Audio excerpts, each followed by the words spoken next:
முருகா, கந்தா, கடம்பா, கார்த்திகேயா, கதிர்வேலா, ஆறுமுக கடவுளே, சுப்பிரமணிய சுவாமி, என் இன்பமே, ஈசனே, பரம்பொருளே, எங்கும் நிறைந்த பரபிரம்மே, சரணமயா சரணம், சரணமயா சரணம், சரணமயா சரணம், சிவாய் சிவம்.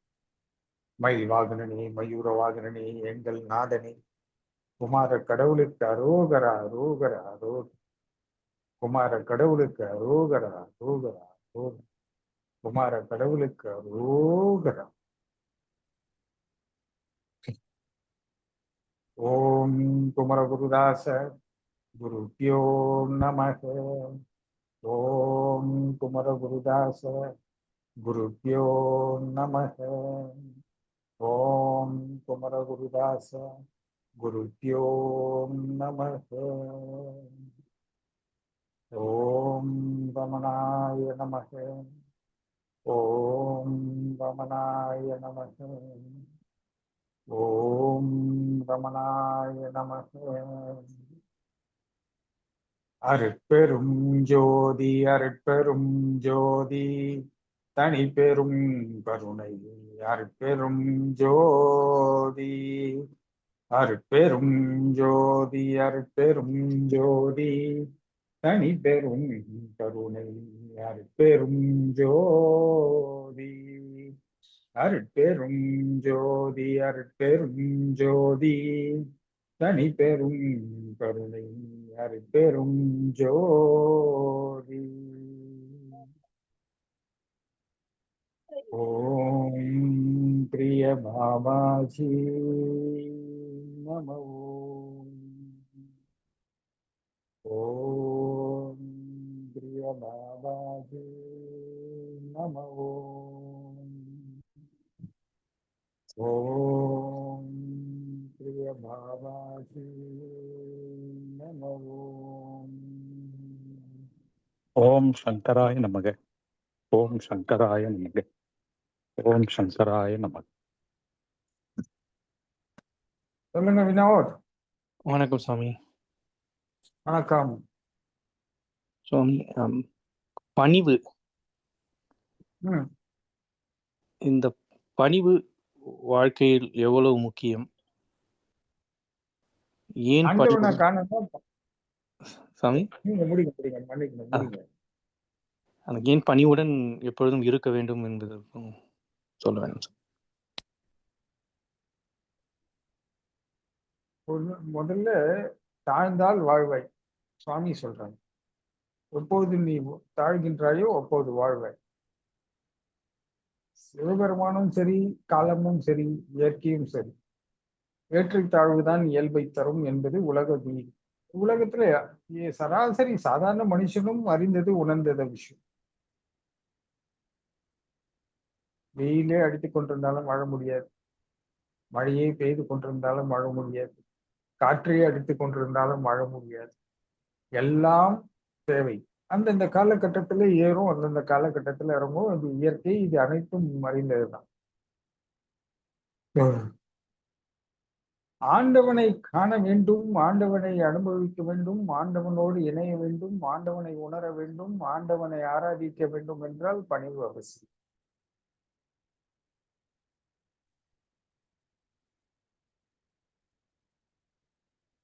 கடவுள் எப்படி இருப்பான்? அவன் தன்மைக்கு நாம் ஒத்து போகும் போது மட்டும்தான் அவனை அனுபவிக்க முடியும், ஆராதிக்க முடியும், எல்லாம் செய்ய முடியும். அதற்கு எதிர்மறையாக நின்று கொண்டு நாம் அவனை பற்றி பேசிக்கொண்டோம் அனுபவிக்க வேண்டும் என்றால் சிரமம், முடியாது. காலம் தாமதமாகவும், வாய்ப்பு கிடைக்கலாம், கிடைக்காமல் போகலாம். இதெல்லாம் அப்படி என்னப்பா அப்படின்னு நீங்க கேட்கலாம். சமத்துவம், ஒற்றுமை, சமாதானம், இதெல்லாம் கடவுளோட ஒரு உத்தம குணம். இந்த உலகத்தில் அனைத்தும் படைத்தவன் நான். இதில் எல்லாருக்கும் சமமாக படைத்திருக்கிறேன். உயர்ந்தவன், தாழ்ந்தவன், ஏழை, பாழை, படித்தவன், படிக்காதவன் யாரும் இல்லை, எல்லாரும் சமம் தான். அறிந்தவன், அறியாதவன், என்னை அறிந்தவன், என்னை அறியாதவன், இவ்வளவுதான் விஷயம். இந்த ஆணவம், கம்மம், மாயை மூன்றும் பிறப்பிலே பிறக்கும், பிறப்பிலே வரும். இந்த ஆணவம் தான் எல்லாரையும் தன்னை பத்தியே அதிகமா பேசி, போன வாரம் கூட கோயில் இதை பத்தி தான் பேசியிருந்தேன்.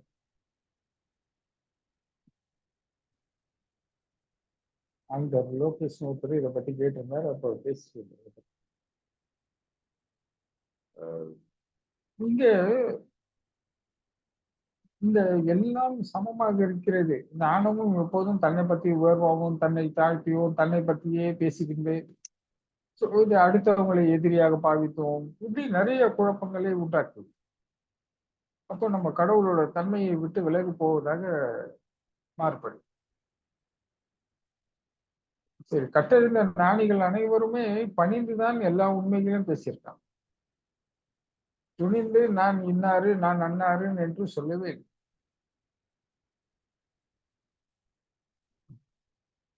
நான் கடவுள் அறிந்தேன், கடவுளோடு இணைந்தேன், நான் முக்தி அடைந்தேன் சொன்னவர்கள் இருந்தாலும் பணிவுடன் பாடலை பாடினார்கள்.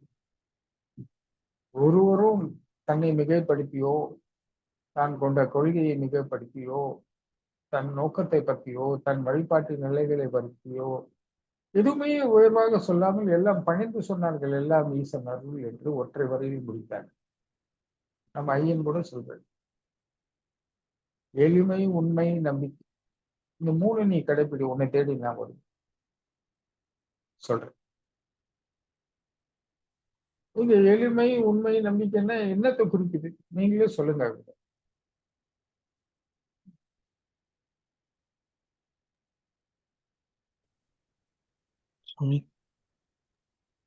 கடவுளுக்கு எளிமை, உண்மை, அதாவது தன்னை மிகைப்படுத்துவதும், தன்னை உயர்த்துவதும், தான், நீ, தாதா, அதெல்லாம் இல்லாமல் எளிமையாக இரு.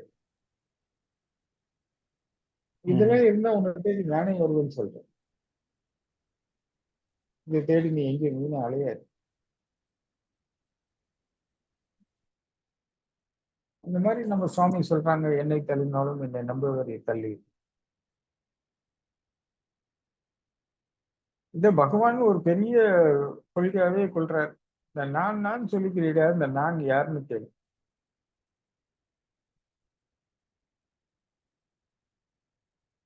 வள்ளல் பிரான் சொல்றார்,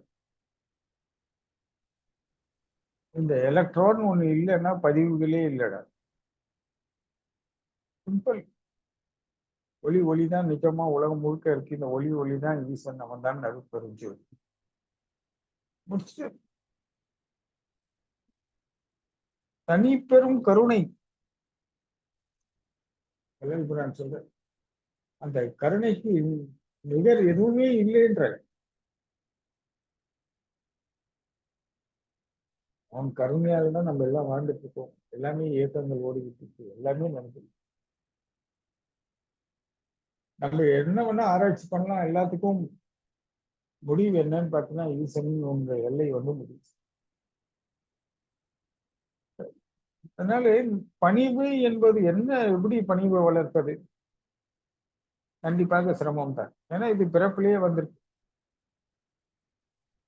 இது ஏன் பிறப்பிலேயே வந்தது? இதை பத்தி சயின்ஸ், இதை பத்தி நிறைய நம்ம பேசியிருக்கோம். இதை பத்தி சும்மா சும்மா பேச எனக்கு விருப்பம் இல்லை, ஈடுபாடும் இல்லை.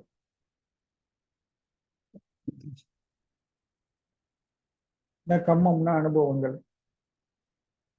இந்த மனம் சார்ந்தது, இந்த ஆணவமும் கம்மமும் இதனுடன் உடல் இணைந்து விட்டால் மாயையாக மாறிவிடுகிறது. அவ்வளவுதான். அப்போ இது ரெண்டும் சேர்ந்து உடலை இயக்கப்படும் போது மாயையின் பிரதிபலிப்பாக நாம் மாற, எல்லாம் எதிர்மறையாக, இணையே வாழ்க்கையாக, துன்பமே வாழ்வாக அப்படி போயிடும்.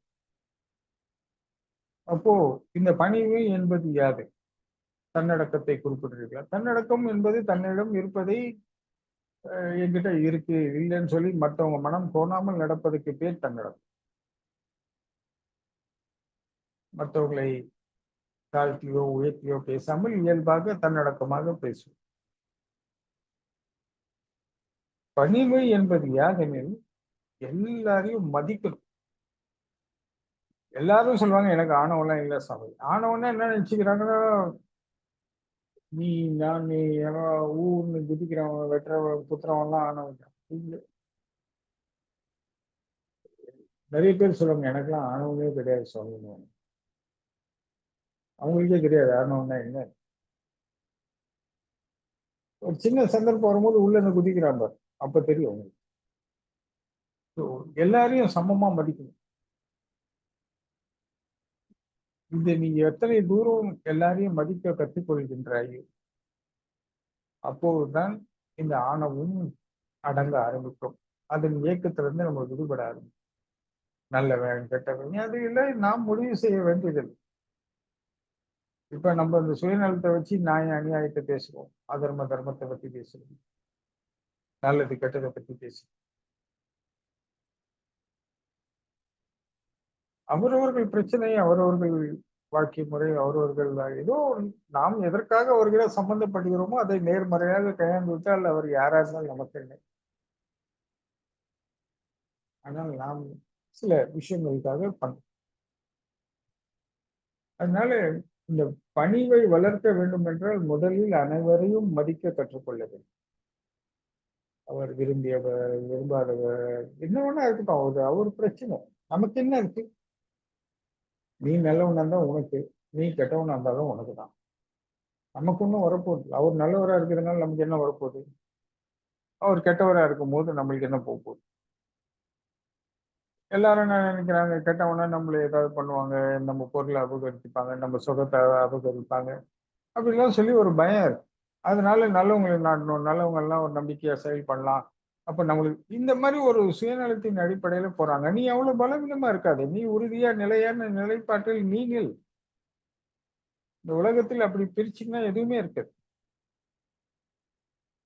இந்த இயற்கையில எதுவுமே பாத்தீங்கன்னா, இயற்கையில கூட எல்லாம் நல்லது கெட்டது எல்லாமே கலந்துதான் இருக்கும். இந்த சுவாசம் வெளியே வந்து சுவாசிக்கும் போது நம்மளுக்கு பிராண வாயு அவசியம். அந்த பிராண வாயுக்குள்ள கிருமிகள் போகுது. அந்த கிருமி நம்ம உடல் நலத்தை கெடுக்கும், நோய்வாய்ப்படுத்தும், இதெல்லாம் செய்யும். அப்போ நீ உன் தேகத்தை ஆரோக்கியமாக வச்சுக்கணும், நல்லபடியா வச்சுக்கணும்னா நீ உள்ளுக்குள்ளதான் எல்லாம் செஞ்சுக்கணும். உள்ள போனா அது உன்னை தாக்காத அளவுக்கு நீ பிரபஞ்ச சக்தியை, பிரபஞ்ச ஆற்றலை, காஸ்மிக் எனர்ஜியை, ஆன்டிபயோட்டிக் சக்தி, நோய் எதிர்ப்பு சக்தியை நீ வளர்த்து வச்சு. அதற்கு யோகம், தியானம் அப்படி இல்லை. யோகம் அல்ல, யோகா, மெடிடேஷன்ஸ் அந்த மாதிரி. யோகம் என்றால் அது அடுத்த உயர்ந்த நிலை.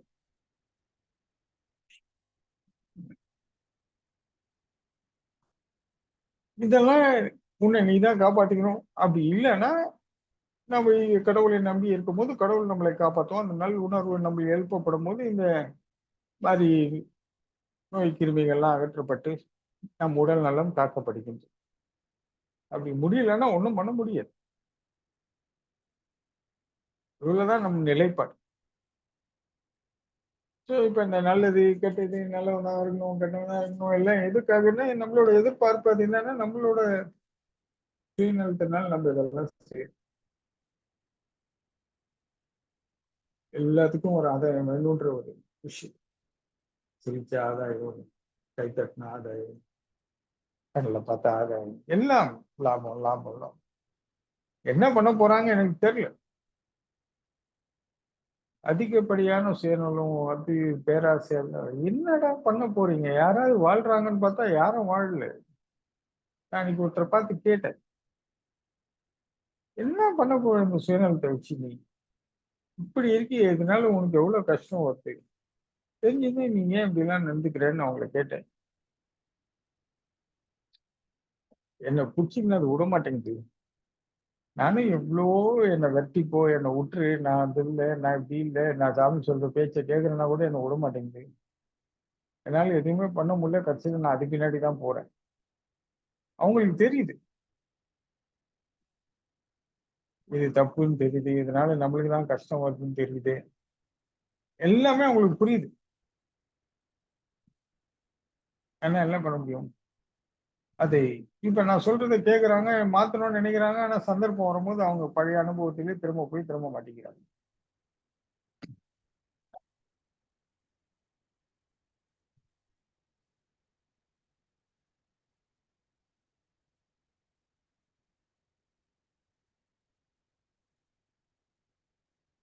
நான் கூட சொல்லியிருக்கேன், சுயநலம் அதிகமானால் தன்னலம் பங்கப்படும் அப்படின்னு சொல்லி. ஏதோ நலன், வெறும் பண நலன் சொல்ல முடியாது, உடல் நலன் சொல்ல முடியாது. அன்பு இழக்கலாம், எவ்வளவு விஷயங்கள் இழக்கலாம். இழப்புகள் ஏற்படாம இருக்க வாய்ப்பே இல்லை. இதன் அடிப்படையில தான் ஒரு தத்துவம் சொல்லுது, இன்னைக்கு என்னெல்லாம் நீ சந்திக்கின்றாயோ அதற்கு நீயே காரணமாக அமைவாய். நிதானமாக உன்னை ஒன்றொன்றாக பிரித்து யோசித்து பார்த்து கொண்டே வா, கடைசியில் அது உன்னிடத்தில் வந்து நிற்கும் சொல்லு.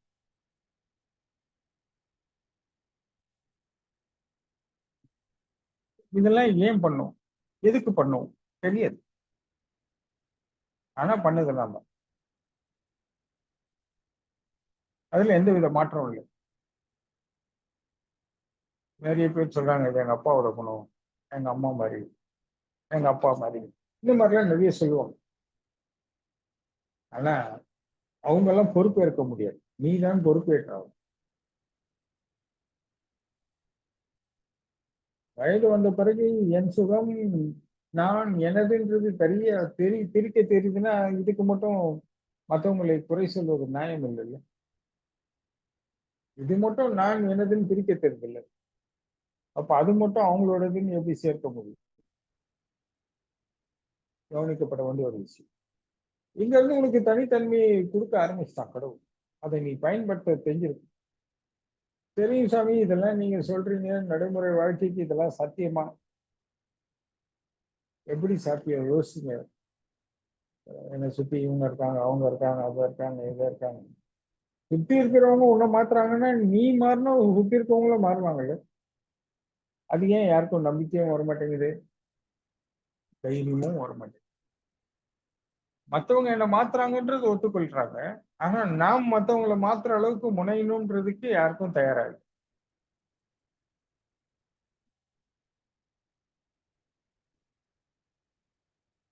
இதெல்லாம் புரிஞ்சுக்கணும். இப்ப நம்ம சாமினா காட்டுல இருந்தாரா, மேட்டுல இருந்தாரா, மலையில இருந்தாரா, இதுல இருந்தாரா? இல்ல இல்ல, உலகத்தாரோடு இணைந்துதான் தன் துறவரத்தை கடைபிடித்தார். பகவான் எடுத்துக்கோங்க, வள்ளலார் எடுத்துக்கோங்க, இவங்கெல்லாம் இப்ப முன்னெடுத்து நம்மளுக்கு வழிகாட்டியா இருக்காங்க.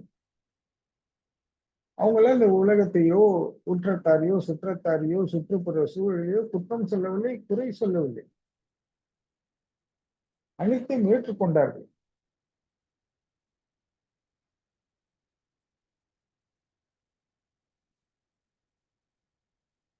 அனைத்தையும் ஏற்றுக்கொண்டு உலகம் என்றால் இப்படித்தான் இருக்கும், இதற்குள்ளே இருந்து நாம் இதையெல்லாம் கடைபிடிக்க வேண்டும் என்பதை புரிஞ்சு நடந்தாங்க. அவங்க எல்லாம் கடவுளை கண்டார்கள், கடவுளோடு இணைந்தார்கள், முக்தி அடைந்தார். பாருங்க, அவங்க எல்லாம் சமாதியாகி இத்தனை ஆண்டு காலம் ஆயும் நம்ம அவங்கள பத்தி பேசுறோம், அவங்களை பின்பற்றுறோம், அவங்கள போல வாழணும்னு நினைக்கிறோம். அவர் சொன்னதை படி நடக்க முடியலன்னாலும் அது ஒரு நிலை, அவர் சொன்னபடி வாழ்றதுன்றது ஒரு நிலை.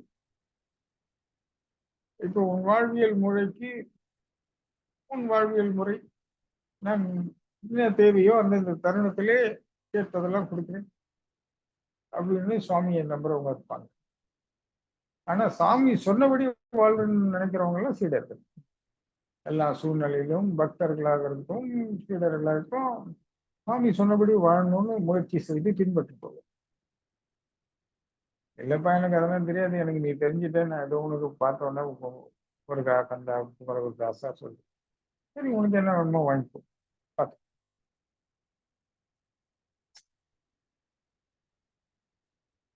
பகவான் தெளிவா சொல்றேன்,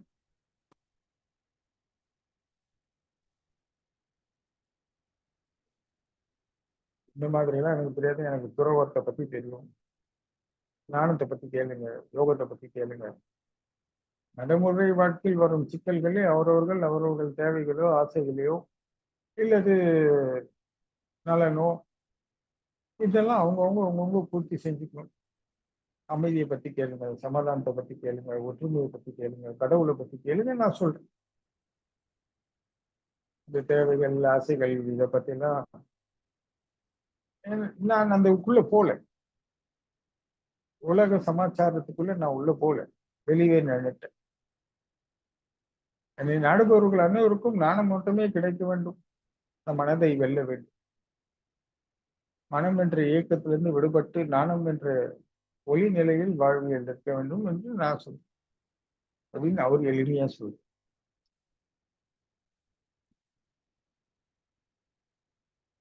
வள்ளல் பிரானும் அதான் சொல்றாரு. உன்னை பற்றி அறிந்து கொள், தன்னை அறிந்து கொள். உன் இயக்கம் அது, உன் இயல்பாது, உன் உண்மை அது. நீ எங்கிருந்து வருகிறாய், எங்க போகின்றாய், இந்த இயற்கைக்கு எப்படி நீ வளம் சேர்ப்பாய், இயற்கைக்கு எப்படி நீ வளம் சேர்ப்பாய், இந்த இயற்கையோடு உன்னோடு இணைத்துக் கொள். நீ வளர்க்கும் புனிதங்கள் அனைத்தும் இயற்கையோடு இணையட்டும், அன்பாகும்.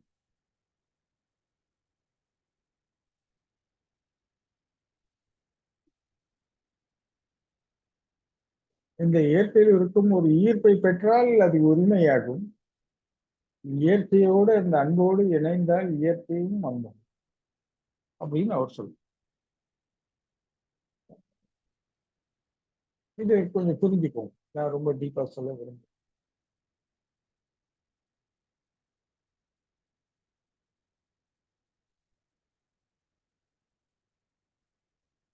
இந்த அன்பு என்பது இயற்கையோட இணையும்.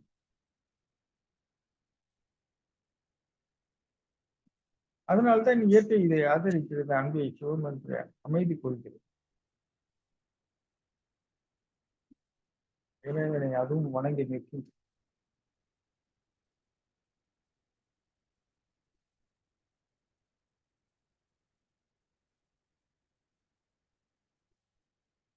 அப்போதுதான் அன்பு இயற்கையோடு இணைகின்றது என்பதை அவர் விளக்குகின்றார். ஞானமா இந்த இயற்கையை அறியணும். இந்த இயற்கைக்கு பங்கு இல்லாமல் நீ வாழ வேண்டும். இந்த இயற்கையோட இணைந்து உணவு பழக்க வழக்கத்திலிருந்து உறக்கம் விழிப்பிலிருந்து அனைத்தும் போதிக்கின்ற.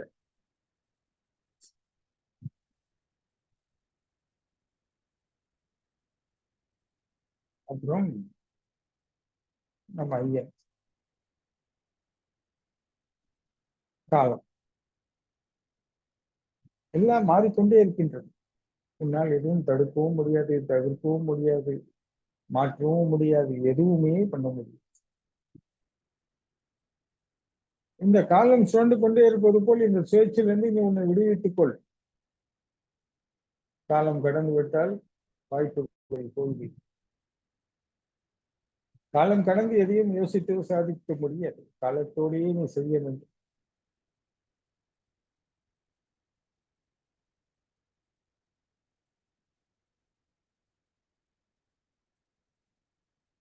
அவர் இயற்கை, மனம் இதெல்லாம் கடந்து உயர்ந்த விஷயங்களை பற்றி பேசிக்கணும். காலம்தான் இயக்கம்.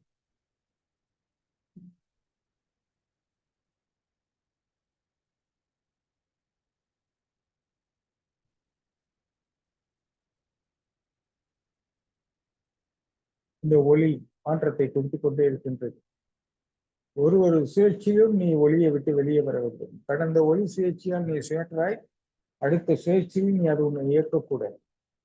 உன் யோகம் நிலை இருக்க வேண்டும். யோகம், யோகா இல்ல யோகம். யோகா என்றால் மனம் உடல் இணைதலோடு முடிகிறது. யோகம் என்றால் மனம் உடல் ஆன்மாவோடு இணையுது.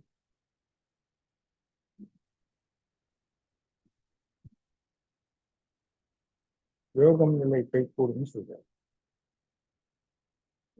இப்படி இதெல்லாம் நீ உனக்குள்ள போனோம்னா முதல்ல நான் என்ன பேசுறேன், என்ன செய்யறேன், ஏன் இப்படி சிந்திக்கிறேன், நான் இதை ஏன் பண்றேன், இதுக்கு ஏன் நான் ஏங்குறேன், இதை என்னை ஏங்க வைத்தது யார், என்னை ஏற்க வைத்தது யார், நான் யாருக்காக வணங்குகிறேன், நான் யாருக்காக பணிகின்றேன்,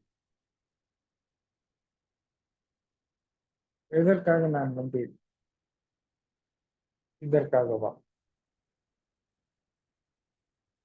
வந்தவர்களும் எதுவும் சொல்லவில்லை, போனவர்களும் எதுவும் சொல்லவில்லை. வந்தவர்களும் வாழ்ந்ததாக தெரியவில்லை, சென்றவர்களும் வாழ்ந்ததாக தெரியவில்லை. இதன் பட்டியலில் நானும். வாழ்க்கை என்றால் என்ன? வாழுதல் என்றால் என்ன?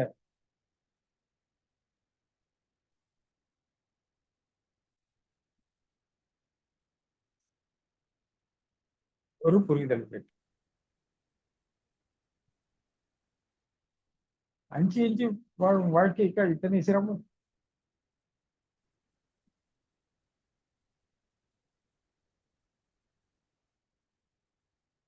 பணம் வாழ்க்கைக்கு பாதுகாப்பு, உறவுகள் என் வாழ்க்கைக்கு பாதுகாப்பு, சொத்துக்கள் என் வாழ்க்கைக்கு பாதுகாப்பு, சொத்து, சுகம், பணம், காசு எல்லாம்.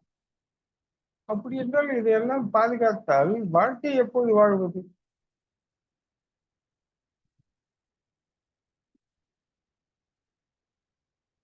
வாழ்க்கைக்கு பணம் தேவை. மிக மிக முக்கியமான ஒன்று, வாழ்க்கைக்கு பணம் தேவை. ஆனால் இந்த பணம் எதற்காக? நாம் வாழ்வதற்காக.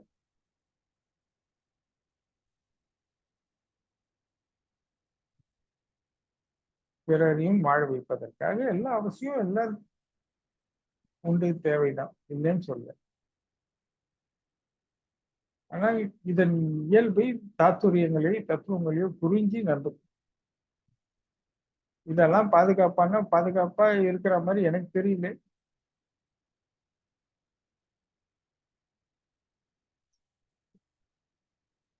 இதெல்லாம் இருக்கிறவங்களும் இன்சூரன்ஸ் போட்டு தான் தன்னை பாதுகாத்துக்கிறாங்க. இதெல்லாம் தன்னை பாதுகாக்கும்னு நம்புறாங்க. இதைதான் தேடுறாங்க. கிடைச்சாலும் இன்சூரன்ஸ் போடுறாங்க. இதெல்லாம் பண்றாங்க. நான் எத்தனை ஆண்டு காலம் இந்த இன்சூரன்ஸ் எல்லாம் கட்டாம இருந்தேன். என்னை கடவுள் காப்பாற்றுவான்ற ஒரே நம்பிக்கையில. இருந்தாலும் சரி, நிறைய பேரோட அறிவுறுத்தல், சாமி இதெல்லாம் நான் ஒரு இன்சூரன்ஸ் போட்டு வைங்க. சரி, போட்டாச்சு. இந்த வருஷமும் போன வருஷம் இறுதியில போட்டேன். சரி, ஏதோ ஒண்ணு போட்டு.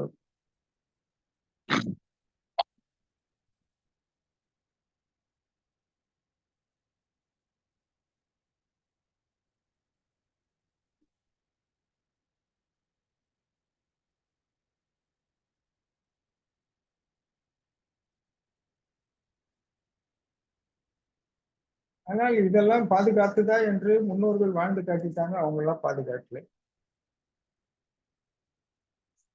யாருக்கும் பாதுகாப்பு கொடுக்கல, எந்த பயனும் கொடுக்கல. எல்லாரும் உண்மை அறிந்தவர் தான். ஆனா என்ன பண்ண முடியும்? இது ஒண்ணும் பண்ண முடியாது. இதன் இயக்கம் அப்படி இருக்கு, அதனுடைய ஈர்ப்பு அதுதான் நான் என்று நம்புற அளவுக்கு உலக இயக்க உலக வாழ்க்கை இருக்கு. இந்த ஐம்புலன்கள்ல ஒரு புலனை கூட ஒரு நிமிடம் கூட நிறுத்த முடியும். அவ்வளவு பலவீனமா இருக்காங்க. அப்புறம் எப்படி இந்த கண்ணுக்கு தெரியாத விஷயங்கள் எல்லாம் போய் பண்ண முடியும்? அப்புறம் இந்த ஆணவம், கம்மம், மாயை எல்லாம் எப்படி? ஆணவம் எப்படி இது என்னை இயக்குகிறது? நான் எங்க இயக்குகிறேன்? நான் யார்? இதை நானும் சொல்லி உணர்றேன். என் ஆசை, என் விருப்பம், என் நோக்கம், இப்படிலாம் நிறைய சொல்றாங்க. நிறைய கற்பனை சொல்றாங்க. நான் ஒரு சச்சங்கத்திலே சிவபெருமான் அந்த துறவி ஒரு தவறு செய்து விடுவார். மாயின் மயக்கத்திலே குளிப்பதும் ஓய்வெடுப்பதுமாக இருப்பார். அது தன் நிலை மாறுவதை உணராமல் அதிலே மூழ்கி அவர் மாலை பொழுது இயற்கை அதை ரசித்து அதன் இயக்கத்தில் இருப்பார். உண்மை சிவபெருமான் ஒருவர். போய் சில நாட்கள்ல ஒரு சிவாலயத்தில் அமர்ந்திருப்பார். ஒரு சிவராத்திரி அன்று சிவபெருமான் கூப்பிட்டு அவரை உபதேசித்து அவரை பிடித்த பிணியை அடிச்சு மன்னித்து அருள் பாவிப்பார். செஞ்ச தவறு வருந்தபடி சில நாட்கள் வைத்து அவர் வருந்தி பெருந்தி அமர்ந்திருக்கும் போது சிவபெருமான் அவருக்கு மன்னித்து உபதேசிப்பார். அப்போது அவர் சொல்வார், நீங்க என்ன ஞாபகம் இருக்கான்னு தெரியல, அனைவரும் கற்பனைகளாலே மாண்டு போகிறார்,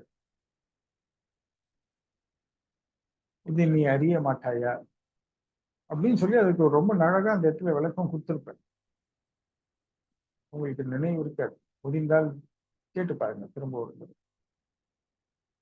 வெறும் கற்பனை. இது இப்படி, அது அப்படி. வெறும் நாளைய பத்திய சிந்தனை. கேட்டால் நேத்து நான் அவ்வளவு கஷ்டப்பட்டேன். என் அப்பா என் குடும்பமே அவ்வளவு கஷ்டப்பட்டுச்சு. உடனே நாங்கெல்லாம் இப்படி இருந்தோம். புரியல. கஷ்டம்னா என்ன? பணம் காசு தான் கஷ்டமா? பணம் குறைவா இருந்தா அதுக்கு பேர் கஷ்டம்னு சொல்றது புரியல. வறுமையே இருக்கட்டும். எல்லாரும் கஷ்டம்னா வெறும் பணத்தின் அடிப்படையிலேயே வாழ்வை முடிவு செய்கிறார். அந்த காலத்துல எனக்கு இது ஸ்வீட் வாங்கி சாப்பிட காசு இல்லை சாமி. நல்லா ரொம்ப கஷ்டப்பட்டிருக்கேன்.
சுவாமி லைன் கட் ஆயிடுச்சு போல இருக்கு. ட்ரை பண்றேன்.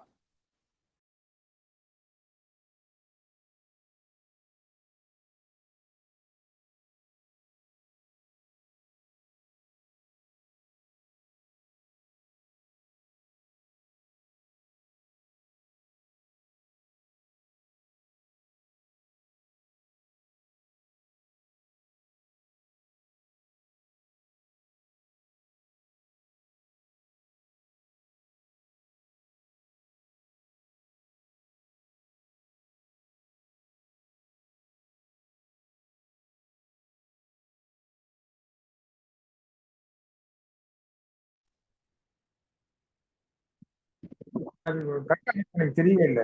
எப்போ கட் ஆயிடுச்சுங்க வினோத்?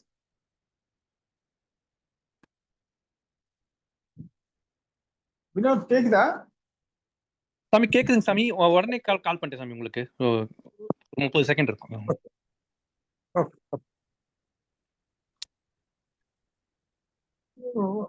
அனைவருக்கும் ஏன் எதற்கு எதுவும் புரியல. எல்லாம் ஒன்றாக இணைந்து துன்புறுத்துகின்றது. இப்ப கடைசியா ஒரு விஷயத்த நான் பார்த்தேன். தன் மகனுக்கு வேலை பெங்களூர்ல கிடைக்கும். இவர் மகனை பெங்களூருக்கு அனுப்ப விருப்பப்பட மாட்டேங்கிறாரு தந்தை. இப்படி ஆயிடும், அப்படி ஆயிடும், கெட்டு போயிடுவான், அது போயிடுவான். சரி, இதெல்லாம் இயல்பு பயம். அவங்கவுங்க தான் பார்த்துக்கணும். அவங்க வாழ்க்கையை நம்ம அமைச்சு கொடுக்கணும். அவங்க நல்ல தான் அக்கறை செலுத்தணும். அவங்க வாழ்றதுக்கு நம்ம தான் கற்றுக் கொடுக்கணும். சொன்னா அவர் ரொம்ப துவண்டு போய், சோர்ந்து போய், கலந்து போய், புரியல. ஆனா எல்லாரும் நான் சொத்து சேர்க்கறது அவங்களுக்கு தான், நான் பணம் சேர்க்கறது அவங்களுக்கு தான், நான் இவ்வளவு கஷ்டப்படுறது அவங்களுக்கு தான், எல்லாம் சொல்றாங்க. இந்த இடம் எனக்கு புரியல. சம்பவ மகாதேவான்னு சொல்லி விட்டுட்டேன் நான். எனக்கு புரிஞ்சிச்சு, ஆனா எனக்கு சம்பவ மகாதேவான்னு சொல்லி விட்டுட்டேன். நிறைய பேர் இது உதாரணத்துக்கு ஒண்ணு சொன்ன மாதிரி நிறைய இருக்கு அது.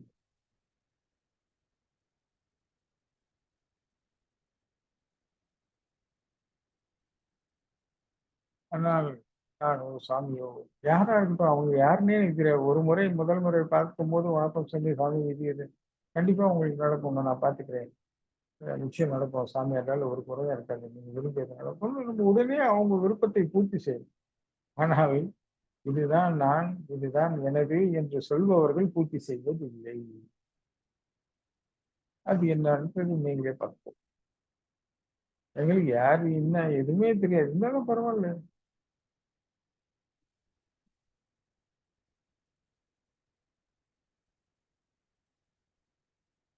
அப்படி இந்த அன்பை அனுபவிக்க வேண்டும் என்றால் பணிவு என்பது ஒன்று வேண்டும்.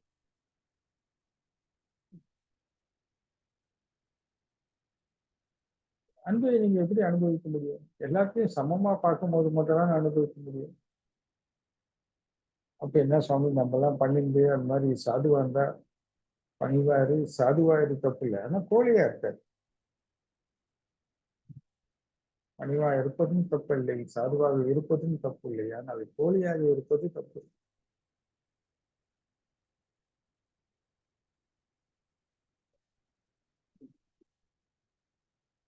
உடனே எல்லாரும் என்ன பண்ணிடுறாங்க, பணி வந்தா சாது வந்தா நம்மளை ஏமாத்துவாங்க, ஏதோ மறைச்சு தனக்கா அப்படி இல்லை.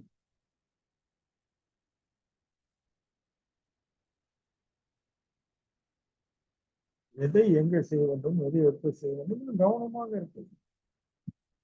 பணிவும் சாதுவும் பலவீனம் அல்ல, மிகப்பெரிய பலம். இந்த உலகத்தையே எல்லாரும் இயக்கும், எல்லா ஜீவராசிகளையும் இயக்கக்கூடிய ஒன்று சாதுவையோ பணிவுடன் இருப்பவனையோ இயக்க முடியாது. எதற்கும் அஞ்ச மாட்டான், மரணப்பட மாட்டான். மிகப்பெரிய பலசாலி. எல்லா சூழ்நிலையிலும் தன்னை அமைதியாகவும் நிதானமாகவும் செயல்படுவன் ஒன்றும் சாதாரணமாக இல்லை. அவன் மிக பலசாலி, தைரியசாலி, துணிவுடன் நிற்பவன். தருணத்திலே சந்திப்போம் என்று. ஆனால் எல்லாரும் தவறு கணக்கு போட்டு விடுவார். அதற்காக அவன் எடுத்ததுக்கெல்லாம் தன் ஆற்றலை காண்பிப்பவன் அல்ல, தருணம் வரும்போது மட்டுமே காட்டுவான். இவன் அஞ்சுபவன் அல்ல, அடங்காதவனும் அல்ல, அமைதியானவன், பொறுமையானவன், நிதானமானவன், தெளிவானவன், உறுதியானவன், அஞ்சான், எதற்கும் அஞ்சான்.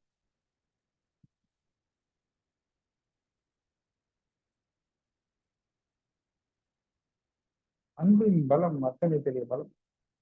அதனால்தான் இயற்கை கூட அன்போடு இணைகின்றது. எல்லாற்றையும் மென்மையாக்கக்கூடிய ஆற்றல் உண்டு. இதை அனுபவிக்க வேண்டும் என்றால் அதன் தன்மையில் நாம் இருந்தால்தான் அதை அனுபவிக்க முடியும். புரிந்து போய் புரிஞ்சுதா வினோத்? புரிஞ்சுதுங்க சாமி. சொல்லுங்க. நன்றிங்க சாமி.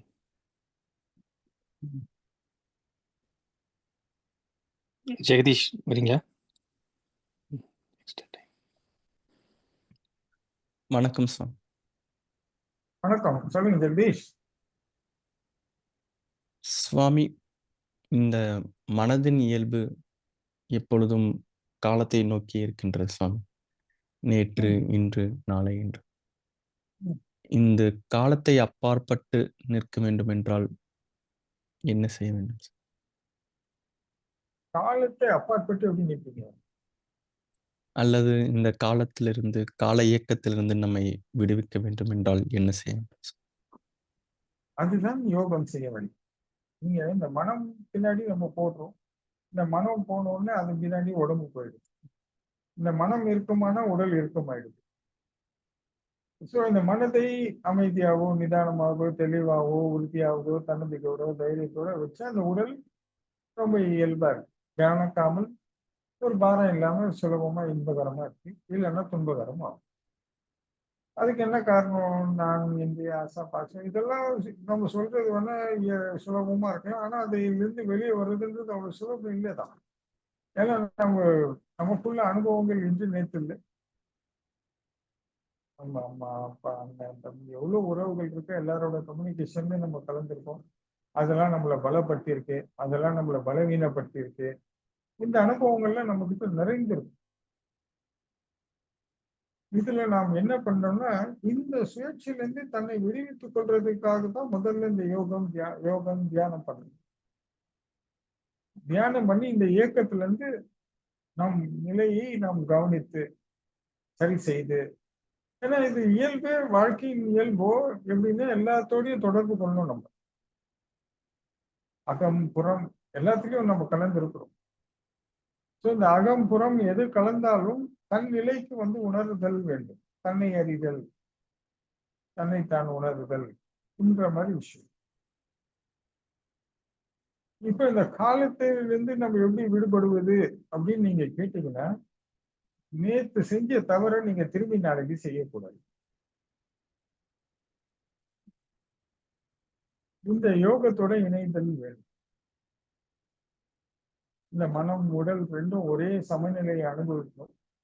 அனுபவிச்சு இந்த நம்ம சுவாசம் சுற்றுறது போல இந்த சுவாசத்தின் வாயிலாக நேற்று பார்த்தீங்கன்னா ஒரு சிறு பிழை செய்திருப்போம். அந்த பிழையை நாளை செய்யவில்லை என்றால் அதே செயல் நாளைக்கும் செய்யறோம், அதே செயல் நாளடிக்கும் செய்யறோம். நீங்க நல்லா பார்த்துட்டீங்க, தொட்டில் பழக்கம் சுடுகாட்டு வரைக்கும் சொல்லுவாங்க, கேள்விப்பட்டிருக்கோம். நீங்க நிறைய பேரை பார்த்துக்கலாம். பிறந்ததுல இருந்து இறப்பு வரைக்கும் ஒரே மாதிரி இருப்பாங்க. அவங்க காலம் மாறி இருக்கும், வயசு மாறி இருக்கும், பொறுப்புகள் மாறி இருக்கும், அவங்க உறவு முறைகள் மாறி இருக்கும், எல்லாமே மாறி இருக்கும். ஆனா அவர் மாறி இருக்க மாட்டார்.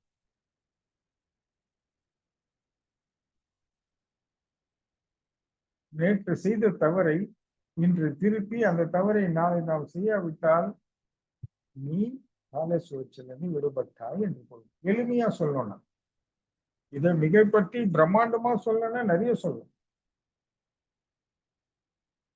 ஏன் நான் சொல்றேன் மிகைப்பற்றி பிரம்மாண்டமா சொன்னா அதெல்லாம் நமக்கு சாத்தியம் இல்லை என்று நீ நம்பும் அளவுக்கு என்னால சொல்ல முடியும். ஆனா அது அவசியம். எளிமையாக இதே விஷயம். இப்ப பாருங்க, 4 மணி நேரத்துக்கு ஒரு வாட்டி பசி, இது இயல்பு. உணவு பழக்கம் இப்போ காலை, மதியம், இரவு, இந்த 3 முறை தான். ஆனா நடுவுல நம்ம சாப்பிடுவோம், இது பார்த்தா சாப்பிடுவோம், அதை பார்த்தா சாப்பிடுவோம், இந்த மாதிரி நிறைய விஷயங்கள் பண்ணிக்கிட்டு தான் இருக்கும்.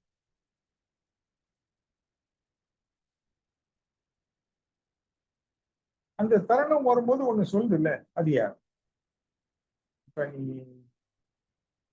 அதிகாலையில ஒரு விஷயம் வருது, இரவு உறங்கும் போது ஒரு விஷயம் வருது, மாலை பொழுதுல ஒரு விஷயம் வருது, மதியம் ஒண்ணு வருது. இப்படி இந்த காலம் மாறும்போது, நேரம் மாறும்போது, இப்ப காலம் எடுத்துக்கிட்டா பகல் இரவுன்னு சொல்லலாம், நேரம் எடுத்துட்டீங்கன்னா இந்த மனது அனுபவிக்கிற விஷயம்னு சொல்லலாம்.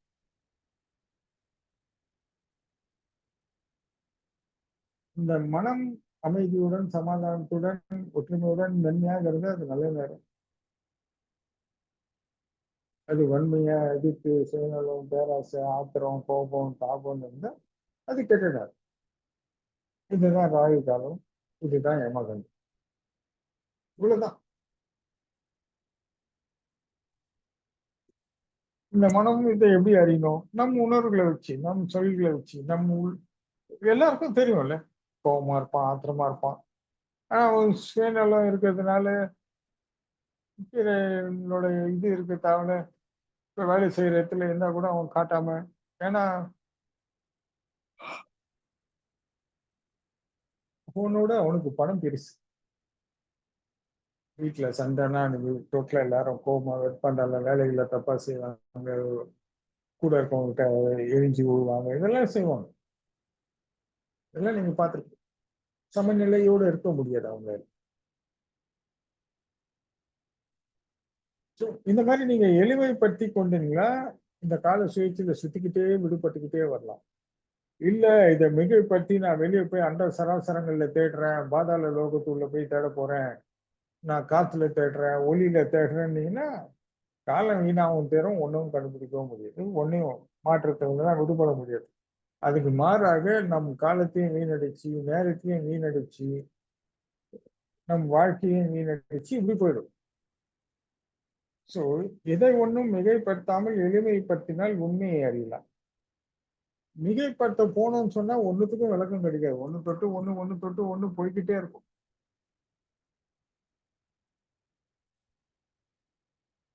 அதனாலதான் பாருங்க ஆராய்ச்சியாளர்கள்லாம் வெகு நாட்கள், வெகு ஆண்டுகள் காலம் மாறும்போது ஒண்ணு மாறிக்கிட்டே இருக்கும். அவங்க திரும்ப பூஜ்ஜியத்துக்கு வந்துருவாங்க. திரும்ப முதல்ல இருந்து ஆரம்பிப்பாங்க. அதனால எளிமை பற்றி நம்ம எளிமையோட சில விஷயங்களை கவனிக்க ஆரம்பிச்சா இந்த இயக்கம், காலம் எல்லாமே நமக்குள்ள நடக்குது இல்ல. நீ வெளியே என்னெல்லாம் நடக்குதோ அது உனக்குள்ளேயே நடக்குது. சோ உனக்குள்ள உன்னை நீ அறிஞ்சிடாவே வெளியே நடக்குது அத்தனையும் உன்னை அறிஞ்சிடலாம்.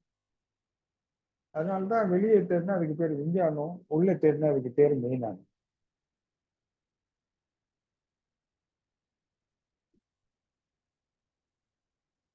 அப்படின்னா எப்படி சுவாமி எல்லாருக்கும் இது சாத்தியமா? எல்லாருக்கும் சாத்தியம், யாருக்கும் சாத்தியம் இல்லை.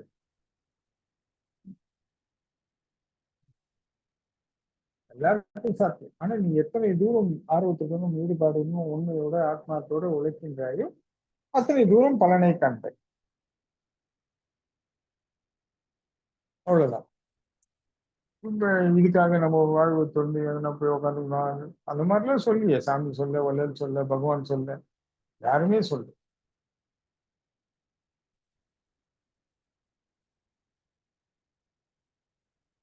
இன்ஃபேக்ட் பகவான் பாத்தீங்கன்னா அவர் கீழே இறங்கி வந்ததுக்கே ஒரு கட்டவன் தான் காரணம்னு சொல்றாரு. அவர் மேல இருக்கும்போது இந்த ஆன்மீக தேடுதல், அவரை பின்பற்றுபவர்கள் இது மாதிரி ஞானம் மட்டுமே தேடி வருபவர்கள் மட்டுமே தலைமையில வந்து அவரை பார்த்துட்டு இருந்தாங்க. இது எனக்கு புத்தகத்துல இருந்துதா அதுல இருந்து எல்லாம் கேட்காதீங்க. எனக்கு உபதேசத்துல அவர் சொன்னார். இதுக்கு ஆதாரம்லாம் என்ன கேட்டீங்கன்னா என்கிட்ட கிடையாது. எனக்கு உபதேசத்துல சொன்னது. அப்போ ஒரு முறை அவர் வந்து அந்த பாறையில் அமர்ந்து இருக்கும்போது மலை உச்சிக்கு போகும்போது ஒருவன் வரான். அவர் கைத்தடியை பிடுங்குகிறார். அப்போ கூட நான் மேல போயிட்டு வந்து உனக்கு கொடுக்குறேன் அப்படின்னு சொல்லிட்டு பகவானும் கொடுத்துரு. அப்போ மேல போயிட்டு கீழே வந்து இந்த பெரியவன் தடின்னு தூக்கி போடுறான். அப்போ அவரு அதை பிடிக்க முடியாம விழுந்துட்டு சரி தடுமாறி எடுக்கிறதுக்கு போறாரு. அப்புறம் எடுத்து நின்று அவனுடைய பார்வை பார்க்கிறாரு.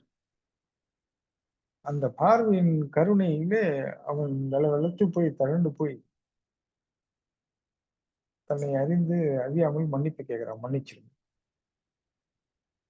அப்போ பகவான் அவரை மன்னிச்சு ஆசி வழங்குறா. அப்போ அவன் சொல்றான், சுவாமி நீங்க என்ன பார்த்தீங்க, பார்த்த தருணமே நான் இத்தனை மாற்றம் எனக்குள்ள.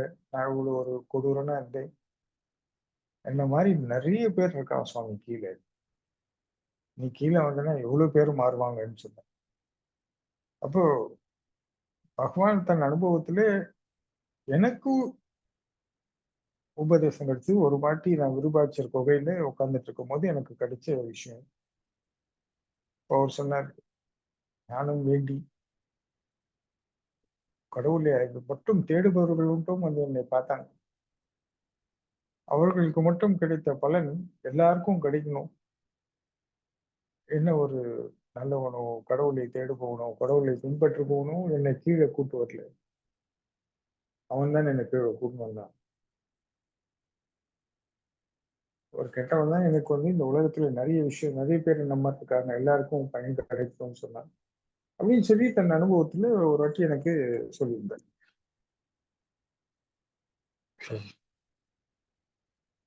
எனக்குள்ள கிடைத்த போதனை இது. அதுக்கப்புறம் தான் அவர் கீழே வந்தாரு. அதுக்கப்புறம் தான் எல்லா மக்களையும் சந்தித்தார். சமமாக எல்லாத்தையும் பொதுமக்கள், பாமரர்கள், சாமானியர்கள் எல்லாரையும் பார்த்தார். அதற்கு முன் வரைக்கும் கடவுளை தேடுபவர்களை மட்டுமே அவரை தேடி வந்து கண்டார்.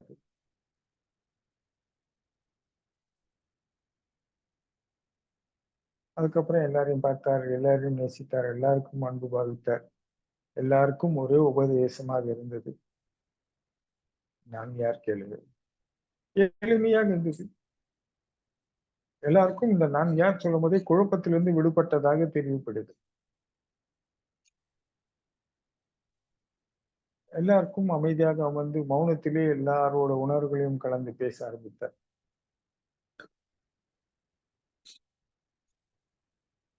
இந்த உணர்வுகள் தான் எண்ணங்கள் தோன்றுகின்றன. இந்த மௌனத்தில் இருந்தால் எல்லாரோட உணர்வுகளையும் தொடர்பு கொடுக்க முடியும். அவங்கவுங்க தாய்மொழியில அவங்கவுங்களுக்கு எண்ணங்கள் போகும். அவங்கவுங்க கேள்விக்கு அவங்கவுங்களுக்கு உள்ளுக்குள் பதில் கிடைக்கும். எல்லாரும் அந்த மென்மையையும் அமைதியும் உணர ஆரம்பித்தார். சிலர் ஈடுபாடுடன் செய்தவர்கள் சுதந்திரத்தையும் அனுபவித்தார்கள். இந்த சுதந்திரம் என்பது யாது? இந்த மனம் கட்டுப்பாட்டுக்குள்ளேயே சுழன்று இது நல்லது, இது கெட்டது, இது நான், இது எனது என்ற கட்டுப்பாட்டில் இருந்து ஒரு நிமிடம் நீ விலகி வந்து விட்டாயோ என்றால் சுதந்திரம். அது ஒரு நிமிடம் அனுபவித்தால் மீண்டும் மீண்டும் அனுபவிக்க தோன்றும். அதற்கான பயிற்சிகள், தேடுதல் உன்னை கிடைக்க பெற்றுக் கொண்டே இருக்கும்.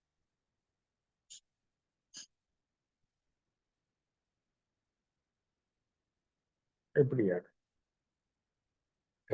அதனால எல்லாரும் தனக்குள்ளதான் அனைத்தும் அறிய வேண்டும் தான் நினைக்கிறாங்க. எல்லாருக்கும் உபதேசிக்கிறாங்க. அதனால்தான் நானும் சொல்றேன், எல்லாத்தையும் எளிமையா பாருங்க. நீ என்னெல்லாம் கேள்வி கேட்கிறியோ அத்தனையும் உனக்குள்ளதான் நடக்கும். என்னெல்லாம் தேடுறியோ அது அத்தனையும் உனக்குள்ளதான் தேடுது. வெளியே எத்தனை விஷயங்கள் நடந்தாலும், வெளியே என்ன பண்ணாலும், எது பண்ணாலும் பாருங்க எல்லாம் உள்ளிருந்து தோணுது. அப்ப பிரச்சனைக்கு தீர்வு வெளியே காண்பதா, உள்ளே காண்பதா? சொல்லுங்க ஜெகதீஷ். குழப்பத்துக்கு விளக்கம் வெளியே, தெளிவு வெளியே தேடுவதா, உள்ளே தேடுவதா? உள்ளே தேடுவது. இப்ப நாம் எளிமைப்படுத்த வேண்டுமா, மிகைப்படுத்த வேண்டுமா? எளிமைப்படுத்த. இதைதான் முன்னாடியே நான் சொன்னேன். ஐயன் சொல்றார், எளிமை, உண்மை, நம்பிக்கை மூன்றையும் நீ கடைபிடிச்சுனா உன்னை தேடி நான் வருவேன். அப்ப இந்த மூன்றுத்தையும் என்ன குறிக்குது? பணிவும் மெய்ப்பொருளையும் கொடுக்கின்றது. எளிமைக்கு நீ வந்துட்டீன்னா, குறிப்பாக இந்த மாதிரி மனம் பற்றுதல், உடல் பற்றுதல், இந்த பற்றற்ற நிலையை உனக்கு இயல்பாகவே புரிய வைக்கும். எளிமை என்ன இருக்கு? நம்ம அப்படியே ட்ரிம்மா ஷூட் போட்டு, காஸ்ட்லி ஷூஸ் போட்டு அப்படி ஸ்மார்ட்டா போய் நின்னா மட்டும்தான் வந்துடும். ஒண்ணுமே இல்லாம சிம்பிளா போனா என்ன வந்துடும்? ஆனா போன இடத்த பொறுத்ததுன்னு வச்சுக்கோங்க, அது வேற விஷயம். ஆனா சிம்பிளா சொல்றேன், இந்த எளிமையா இருக்கும்போது இந்த நான் எனதின் தாக்கம் குறைவாக இருக்கும். இந்த உண்மை அப்படின்ற இடத்துக்கு வரும்போது நம் தேவை என்ன, நம் நோக்கம் என்ன, நம் ஆசை என்ன, நாம் என்ன பேசுகிறோம், என்ன செய்கிறோம், இதன் பொருள் யாது, என் தேடுதல் என்ன, என் தேவை என்ன, நான் எதை விரும்புகிறேன், எதுன்னு புரியும். நம்பிக்கை என்பது மிக முக்கியம். இந்த இந்த அடிப்படை தகுதி உள்ளவர்களுக்கு நானே கிரிய யோகத்தை போதிப்பேன் சொல்றேன். எல்லாருக்கும் பாக்கியம் கொடுப்பேன், எல்லாரையும் நான் தேடி வருவேன் சொல்றேன். ஏன்னா இந்த மூணும் இருந்தா தான் முதல்ல அவரை ஆதரிக்க முடியும், ஆதரிக்க முடியும், ஆராதிக்க முடியும். இப்படி எல்லா விஷயமும் நடக்கும். அப்பதான் அவர் உங்களை போதித்து வழிகாட்ட முடியும். இது மூணும் இல்லைன்னா நீ ஆசா பாசம், சுகம், துக்கம், காமம், குரோதம், நீ, நான், எந்து, உண்டு அப்படிங்கும் போது அவரை பார்த்தோன்னா, ஐயா சாமி எனக்கு வீடு வாங்கணும் சாமி, ஐயா சாமி எனக்கு கார் வாங்கணும் சாமி, ஐயா சாமி எனக்கு ஒரு 10 லட்சம் கொடு சாமி அப்படின்னா அவர் சிரிப்பார். சரி அப்ப உன் விருப்பம், பெற்றுக்கொள்னு போயிடுவார். அவ்வளவுதான். வாய்ப்புகள் நழுவப்படும். இதெல்லாம் நீ தேடு, அதுக்கான முயற்சி பண்ணு, நீ ஆசீர்வாதம் பண்ணுங்க உங்க துணையால, அதெல்லாம் செய்யணும்னா அது வேற. அவர்கிட்ட கொடுங்கன்னு கேட்டா அது வேற. அதை பத்தி பேசுறவங்களுக்கு ஒண்ணும் இல்லை, சரி அவ்வளவுதான் அப்படின்ட்டு போயிடுவாங்க. ஆசை அதுக்காக கொடுக்க மாட்டாங்க, இல்லை கொடுப்பாங்க. என்ன கேட்கிற கொடுப்பார், ஆனால் யோகத்தை கொடுக்க மாட்டேன். கால சுழற்சி நீ விடுபடுவதை கொடுக்க மாட்டேன். அதுக்காக என் தேவைகளை, ஆசைகளையும் நான் எங்க போய் கேட்பேன்? கண்டிப்பா அவர்கிட்ட தான் கேட்கணும். ஆனா நீ அத மட்டும் கேட்கக்கூடாது. நீ இதை பின்பற்றிக் கொண்டே கேட்டால் அதற்கெல்லாம் செய்வார். வெறும் அப்படின்னீங்கன்னா, அது கடவுளுக்கு உகந்ததல்ல. கடவுளுக்கு உட்பட்டதும் அல்ல. அது வேற நோக்கங்கள் போகிறது. அதில் அவர்கள் இணைவதில்லை. சரி, வசதியோ, வாய்ப்போ, சந்தர்ப்பமோ உனக்கு கிடைத்து விட்டது என அறியும் படி. அதனால் உனக்கு சொல். என்ன இப்போ? ஓகே. பெற்றுக்கொள். போயிட்டு வா. அவ்வளவுதான். என்ன கேட்கிற அத குடுத்துருவாங்க. ஆனா அதுல வர நல்லது, கெட்டத நீ தான் பார்த்துக்கணும். அது யாரா இருந்தாலும் ஒண்ணும் பண்ண முடியாது. அதுதான் தர்மம், அதுதான் நீதி. அதுக்கு ஒண்ணும் செய்ய முடியாது. இதே நாம் அவர்களை பின்பற்றுபவர்களா இருந்தால் நம்மளுக்கு விளக்கம் குடுப்பாங்க. பாரு இதனால இப்படி வரும், இப்படி போகும். தயவு செய்து இத கவனி. இது வீணானவை. உனக்கு அவசியம் இல்லாதவை. உனக்கு தேவையானது. இது தேவை உள்ளது ஏற்றுக்கொள். இது தேவையில்லாதது நிராகரித்து விடு. என்ற அறிவை வளர்த்து நம்மளுக்கு நிறைய உண்மைகளை சொல்லுவாங்க. அந்த போதனைகளை கேட்டு நம்ம வாழ்வை வளம்படுத்திக் கொள்ளலாம், நலம் படுத்திக் கொள்ளலாம்.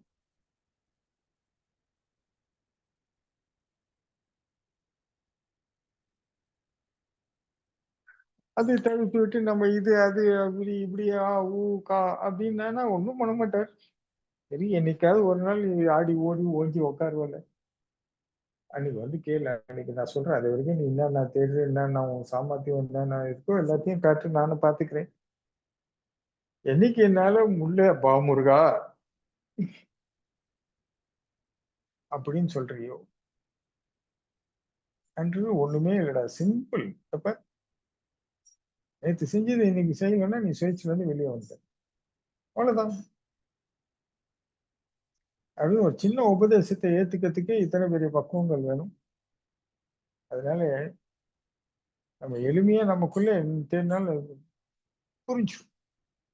எல்லாரும் பிரச்சனை, கஷ்டம், இஷ்யூஸ், ஹெல்த் இல்ல, யாருமே இதெல்லாம் உள்ளுக்குள்ளதான் நம்மளுக்கு ஆரோக்கியம் வேணும், உள்ளுக்குள்ளதான் அமைதி வேணும், உள்ளுக்குள்ளதான் சமாதானம் வேணும், உள்ளுக்குள்ளதான் நிதானம் வேணும், உள்ளுக்குள்ளதான் தெளிவு வேணும், உள்ளுக்குள்ளதான் உறுதி வேணும், உள்ளுக்குள்ளதான் நன்மை வேணும். யாருக்கும் தெரியல. எல்லாம் வெளியே தேடினா கட்சின்னு நினைக்கிறாங்க. உனக்கு பிரச்சனையே உள்ளதுதான் வருது. உன் சொல் பிரச்சனை, உன் செயல் பிரச்சனை, உன் நடத்தை பிரச்சனை, உன் கோபம் பிரச்சனை, உன் ஆசை பிரச்சனை. பாருங்க, யாரும் இதை ஒத்துக்கிறதே இல்லை. ஆனா வெளியே இருந்து எது கிடைச்சாலும் உள்ள கொண்டு போய் சேர்த்துக்கணும்னு மட்டும் நினைக்குது. எல்லாமே வெளியே இருந்து எடுத்துன்னு போய் உள்ள சேர்த்துக்கணும். ஆனா உள்ள இருந்து வர பிரச்சனையே எங்க போய் தீர்வு காண்றது? இப்ப சாப்பாடு உள்ள இருந்து சொல்லிச்சு, வெளியே போய் தேடி சாப்பிட்டீங்க. உள்ள இருந்து உறக்கம் சொல்லுது, உறங்கணும்ப்பான்னு ஒரு இடம் தேடி உறங்கிட்டீங்க. உடனே உடல்ல இருந்து ஒரு சுகம் சொல்லுது, உடனே சுகம் தேடிக்கிட்டீங்க. இப்படி உள்ள இருந்து தான் உனக்கு எல்லாமே எழுது. எதுவுமே வெளியே இருந்து எழுது. இப்ப அம்மாவோட ஆசை, அப்பாவோட ஆசை, அண்ணனோட சுற்றுப்பொருள் ஆசை, என்னன்னா அதெல்லாம் சொல்லுங்க. வெளியே இருந்து தூண்டப்படலாம். ஆனால் உள்ள இருந்து தான் செயல்படுது. ஒருத்தன் கோபப்படுறான், ஒருத்தன் ஆத்திரப்படுறான், ஒருத்தன் பொறாமப்படுறான், ஒருத்தன் சுயநலக்காரன், பேராசை. இதெல்லாம் யாரு?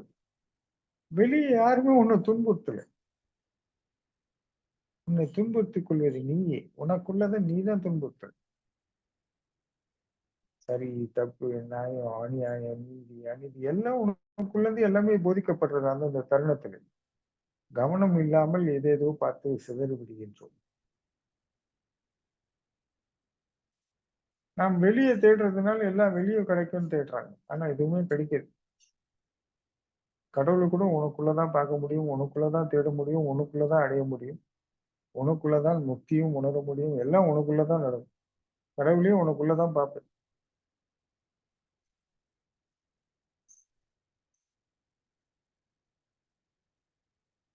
நம்ம பிறப்பன் வரிசையிலே ஒரு சாமி ஒரு எழுதியிருப்பார். கடவுள் புறத்தே தோன்றுவார் என்று கூறும் புறக்குறி குறிப்பவர்கள் ஆலயத்துள் நுழைய வேண்டாம் என்று சொல்லியிருப்பார்.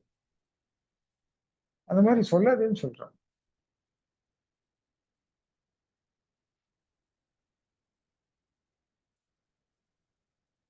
கடவுள் யார் ரூபத்துல வந்து உனக்கு உதவுவார், கடவுளே அவதரிப்பாருன்னா ஒரு நம்பிக்கை, அது அன்பு. ஆனால் இப்படித்தான் என்று சொல்றது தப்புன்னு சொல்றேன்.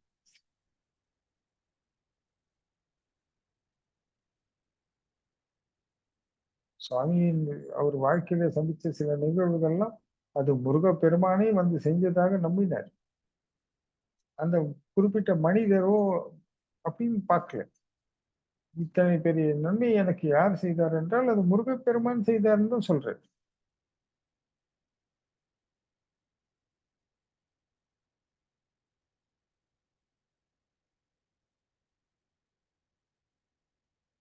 அதனால நம் தேடுதல் இந்த மாதிரி எல்லாம் கொஞ்சம் தெளிவுகள் வேண்டும். நம்ம எளிமைப்படுத்தினாலும் போதும், எல்லாத்தையும் கேள்விக்கும் பதில் கிடைச்சிடும். எல்லாரும் என்ன நினைக்கிறாங்க, வெளிய பிரச்சனை, அவன் குற்றம், அவன் தப்பு பண்ணிட்டான், இவன் ஏமாத்திட்டான், இவன் இடிச்சுட்டான், அவன் மேல தான் தப்பு, என் மேல அந்த மாதிரி குற்றம், குறை இது மாதிரி விஷயங்கள்லாம் தலையிடக்கூடாது. ஆர்குமெண்ட் இதெல்லாம் நம்மளுக்கு தேவையில்லை. வாக்குவாதங்கள், வீண் வாதங்கள் எல்லாம் அவசியம் இல்லை.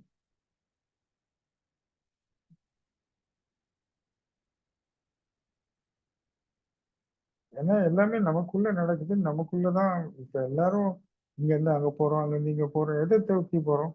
இங்கெல்லாம் தொடர்ச்சியா ஒரே செயல் செய்யறதுனால எனக்கு இங்க இருந்து அமைதி கிடைக்கல, அதனால நான் வெளியூர் போறேன். எனக்கு நிம்மதியா இல்லை, இந்த சதா சண்டை சச்சரவு மன உளைச்சல் ஆகுது, கோயிலுக்கு போறேன்,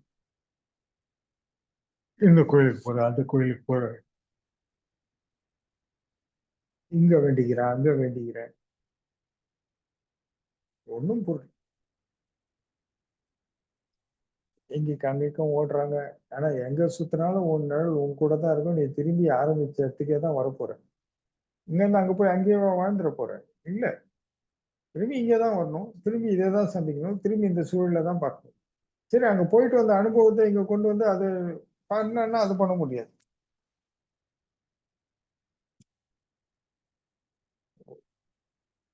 அதனால கூடுமான வரைக்கும் நாம் அமைதியா, பொறுமையா, நிதானமா, தெளிவா, உறுதியா நின்று செயல்படுவது நன்று. இப்படியாக உங்களை நீங்கள் கவனித்து வந்தாலே நிறைய மாற்றங்கள்ல இருந்து நீ விடுபட ஆரம்பித்து விட்டால் காலம் உங்களை இயக்கவில்லை என்பதற்கு நீங்களே சான்றாகும். நீங்கள் தான் சாட்சி. அதான் எது ஒண்ணு நம்மளை இயக்கவில்லையோ அப்போது நீ ஆற்றல் மிக்கவன் ஆகிவிட்ட.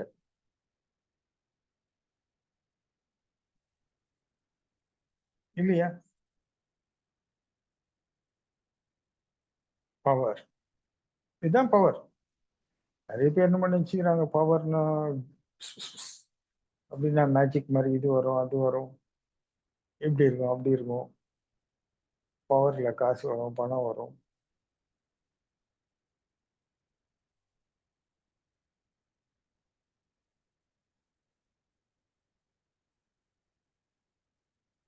இல்ல.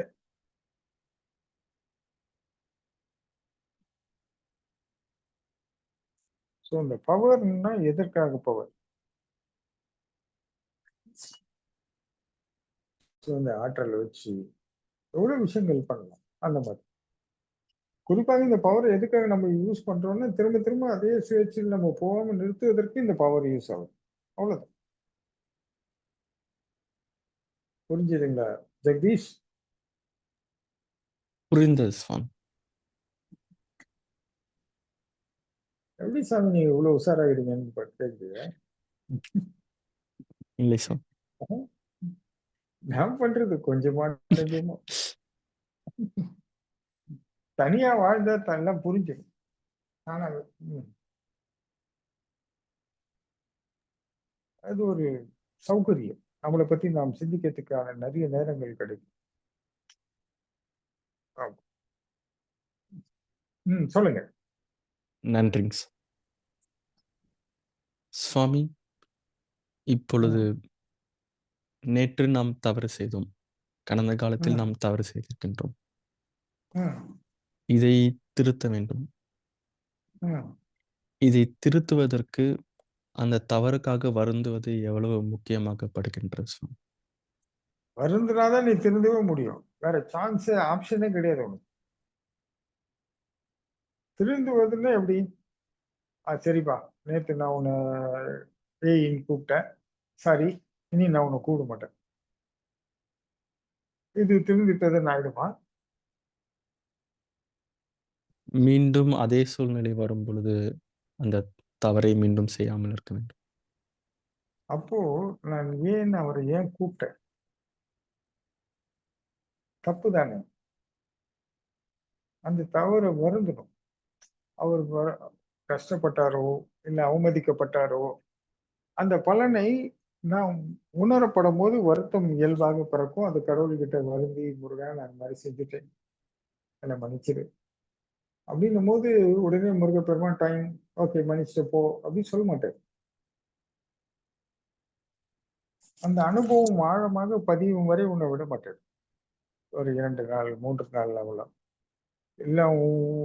உலகத்துல எல்லாரையும் அப்படி கொஞ்சம் ஏதாவது ஒரு சாதுரியம் காட்டி ஏமாத்தி எல்லாம் தன் காரியம் சாதிக்கிற மாதிரி கூட சில பேர் ட்ரை பண்ணுவாங்க முருகர்கிட்ட.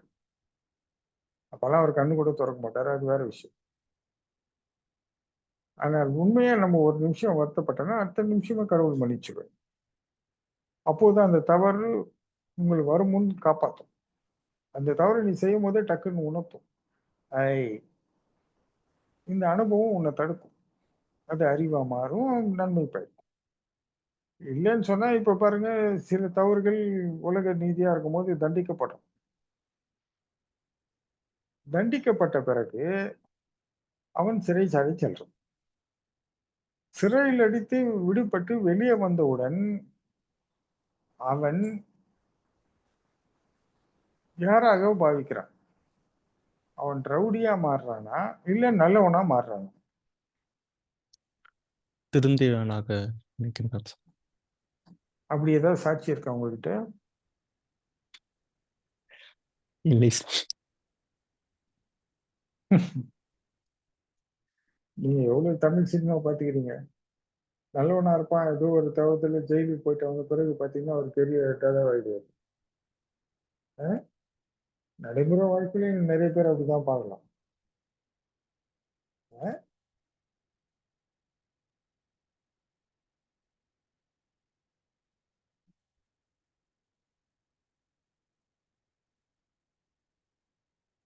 சோ தண்டனை அவனை திருத்தியதான்னு பார்த்தா இவ்வளவுதானான்னு ஒரு தைரியத்தை கொடுத்துருது.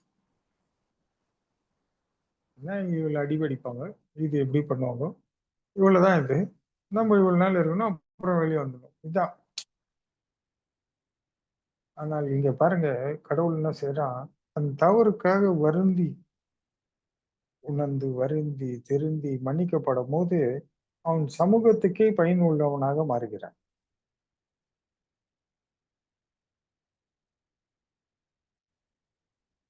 இதான் சுவாமியும் சொல்றாங்க, கடவுள் மன்னிப்பான் என்று சொல், தண்டிப்பான் என்று சொல்லாது. அப்போ அக்கிரமக்காரர்கள் இந்த மாதிரி நீங்க சொல்றீங்க சுவாமி, அப்போ அவங்களுக்குலாம் தர்மம் நீதி தன் கடமையை செய்யும். அந்த இருக்கும் கடவுள்லாம் வரமாட்டார். அந்த தர்மம் நீதியும் தன் கடமையை கரெக்டா செய்யும். ஆனால் அதே அவன் தன் தவறுக்காக வருந்தி திருந்தணும் கடவுளோட முனையும் போது அந்த தவறு உணர்ந்து திருந்தி மன்னிப்பு கேட்டால் கண்டிப்பாக கடவுள் மன்னிப்பான். முதல்ல கடவுள் மன்னிப்பான் என்ற நம்பிக்கையை கொடுன்னு சொல்றார் சுவாமி.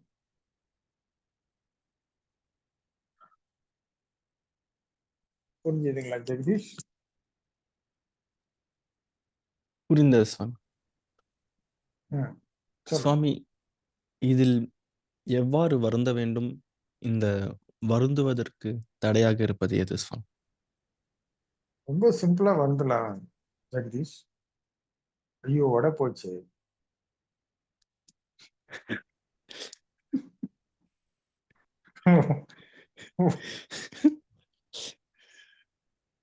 என்ன வேணும்?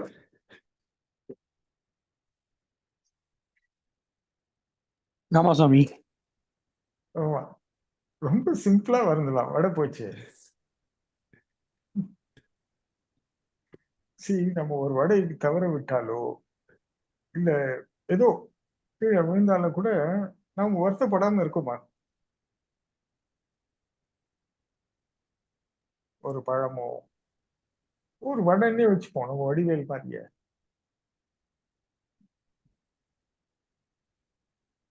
வருத்தப்படுவோமோ பட மாட்டோமா? லைட்டா வருத்தப்படும். லைட்டா. ஓகே. சரி உங்கள மாதிரி பக்கத்துல இருக்கிறவங்க என்ன சொல்றாங்க? அது ஒண்ணும் இல்ல, எடுத்து ஊதிட்டு சாப்பிடு. லேசா மேல இருக்கிற மண்ணு தட்டிடு, ஊதிட்டு சாப்பிடு. அப்படியும் இருக்காங்க. அவங்க வருந்தவே இல்லை. சில பேர் கீழே வந்துச்சு, சரி விடு. இன்னும் அதுக்கு சென்டிமெண்டா சிலர் சொல்லுவாங்க. கூட நம்மளுக்கு இல்லை, நம்ம அந்த அரிசியில என் பேர் எழுதல. இந்த மாதிரி நிறைய விஷயங்கள்லாம் சொல்லுவாங்க. அவங்கெல்லாம் தன் தப்பு உணராதவங்க, தன் கவனத்தை இந்த மாதிரி அதை பத்தி அவங்க பொருட்டே இல்லை. ஆனா இயல்பா எல்லாரும் ஒரு வடை போனா வருத்தப்படுவோமா பட மாட்டோமா? அன்னைக்கு வடிவேல் கூட எப்படியும் வருத்தப்படுறாரு. ஆஹா வடை போச்சு.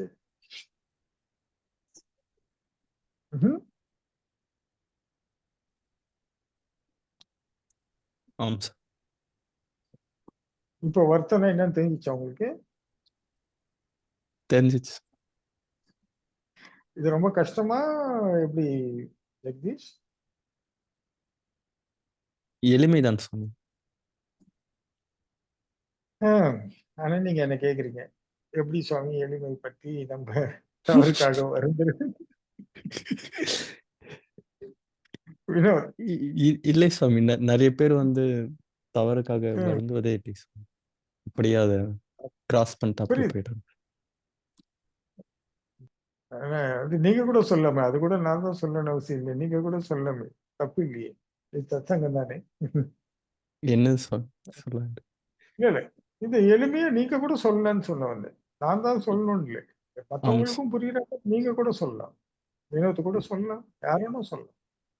சோ இந்த வருத்தம் என்பது தன் இழப்புக்கு மட்டும் வருகிறது அல்லவா? இப்ப பாயிண்ட்டுக்கு வரேன்.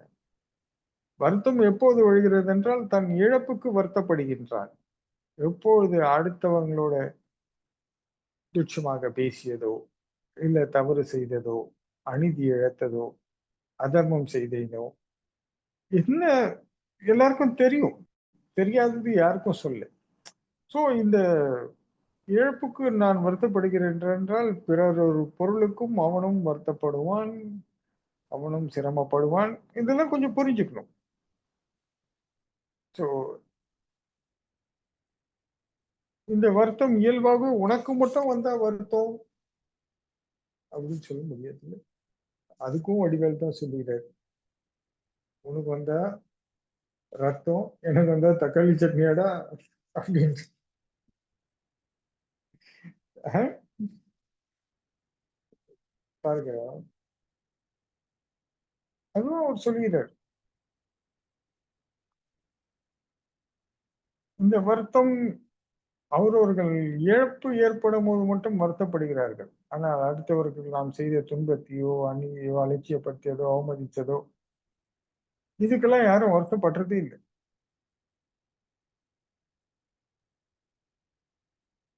ஏன் அது?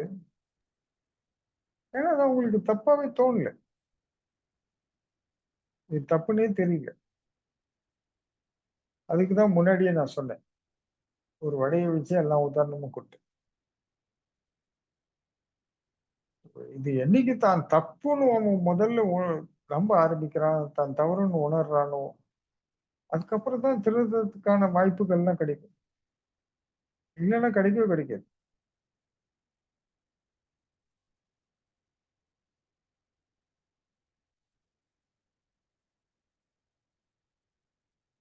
எனக்கு தெரிஞ்ச ஒருத்தர் இப்ப இறந்துட்டார். அவரை பாத்தீங்கன்னா காவி வேட்டி கட்டியிருப்பாரு, பெரிய பெரிய ருத்ராட்ச மாலை போட்டிருப்பாரு, பொட்டை அடிச்சிருப்பாரு, மொட்டை அடிச்சிருப்பாரு. ஆனா ஒன்னும் முடிவால் தான் மொட்டை அடிச்சுவார். சில நேரங்கள்ல பயங்கரமா முடி விட்டுருவார், ஜடா முடி மாதிரி விட்டுருவார். மேல் சட்டை அணிய மாட்டார், ருத்ராட்ச மாலை, பட்டை, அது இது என்னென்னமோ பயங்கர பில்டப்ல இருப்பார். ஆனால் கடைசி வரைக்கும் அவர் கடவுளோட ஒரு விஷயத்த கூட உணர முடியல. செத்து போயிட்டாரு. நோய்வாய்ப்பட்டு தான் செத்தார். வெளியே எல்லாமே பண்ண தெரிஞ்ச அவருக்கு, உண்மைய சொல்லப்போனால் சாகும் வரை அவருக்கு கெட்ட வார்த்தை பேசுறது கூட நிப்பாட்ட முடியல. அப்படின்னா பாத்துங்க.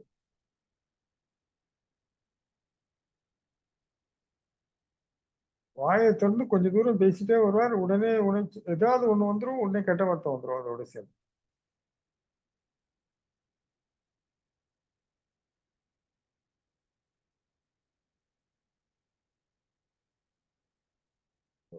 இதெல்லாம் முதல்ல நான் தப்பு செய்கின்றேன் என்றது அவருக்குள்ள என்ன சொல்ல வந்தாலும் அவருக்கு இவ்வளவு இருந்து அவ்வளவு பண்ணியும் கடைசி வரைக்கும் வாய்ப்பே கிடைக்கல. ஏன்னா அவருக்கு எந்த மாற்றமும் உள்ள நடக்கல.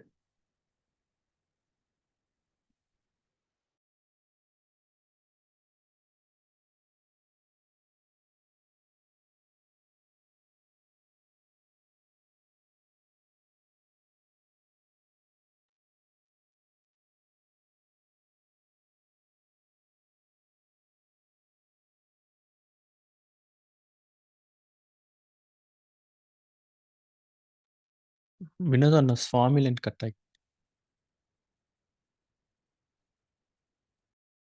கால் பண்றேன். ஆ,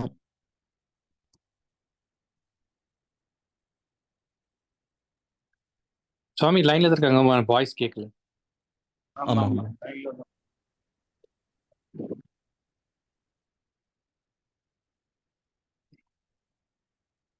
வினோத் கேக்குதா? இப்ப இப்ப கேக்குது. கேட்கின்ற சாமி. ஆமா, நடுவுல கட் ஆயிடுச்சு. So, அந்த மாதிரி எல்லாத்துக்கும் அவன் அருளாலே அவன் தாழ் வணங்கிதான். முதல்ல அவன் அருளை பெறுவதற்கு முயற்சிப்பதுதான் நன்மை. அதை பெற்றால் ஒன்னொன்றாக தானா பின்னாடி வந்துகிட்டே இருக்கும். அதை பெறுவதற்கான முயற்சிகளைத்தான் நாம் செய்ய வேண்டும். சொல்லுங்க ஜெகதீஷ். நன்றி சார். சுவாமி, ஒழுக்கமான வாழ்வு பற்றி கூறுங்க சார். நம்மளோட ஹேபிட்ஸ் சுவாமி, அதாவது பழக்க வழக்கங்களில் ஒழுக்கத்தையும் கொண்டு வருவது எப்படி சார்? உலகமே சொல்லிக்கிட்டு ஒழுக்கம் ஓங்குவிக்கும் என்று. நம்மளுக்கு பழமொழியா இருக்குல்ல, ஒழுக்கம் ஓங்குவிக்கும். இப்ப நீ சிகரெட் பிடிக்கல, தண்ணி அடிக்கல, சூதாடல, ஒரு கெட்ட பழக்க வழக்கங்கள் இல்லை, உனக்கு ஆடம்பர வாழ்க்கை இல்லை, எல்லாம்னு வச்சுப்போம். இப்போ உங்ககிட்ட என்ன இருக்கும்? எளிமை, இன்பம் இருக்கும் சார். அப்படியா வினோத்? அவர் சொல்றது சரியா? உள்ளேயும் தெளிவு இருந்தாதான் சொன்னாங்க சுவாமி, ஜெகதீஷ் சொல்றது கரெக்டா? நீங்க தான் சொன்ன சுவாமி. இதெல்லாம் இருந்தா உங்ககிட்ட பணம் இருக்கும்.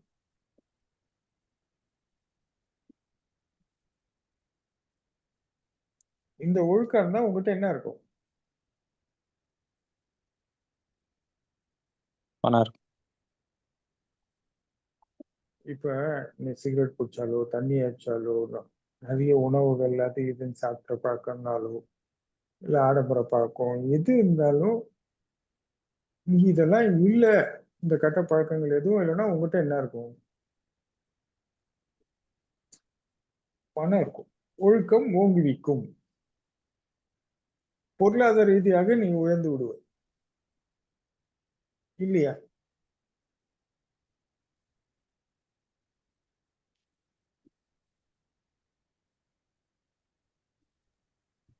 சொல்லுங்க. இப்படி இருந்தா தானே இவன் நல்லவன் சமூகம் சொல்லுது. இப்ப நல்லவனா யாரு? ஆம் சுவாமி. பிறருக்கு துன்பம் தராமல் இருப்போம்.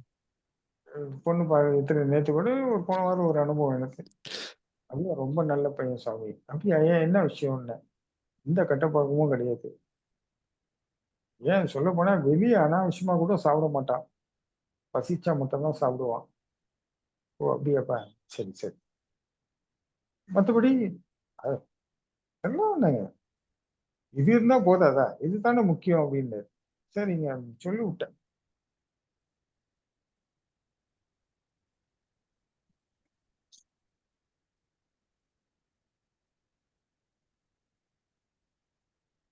ஆனா அவங்களும் ஏன் வாழ முடியாம போயிட்டு.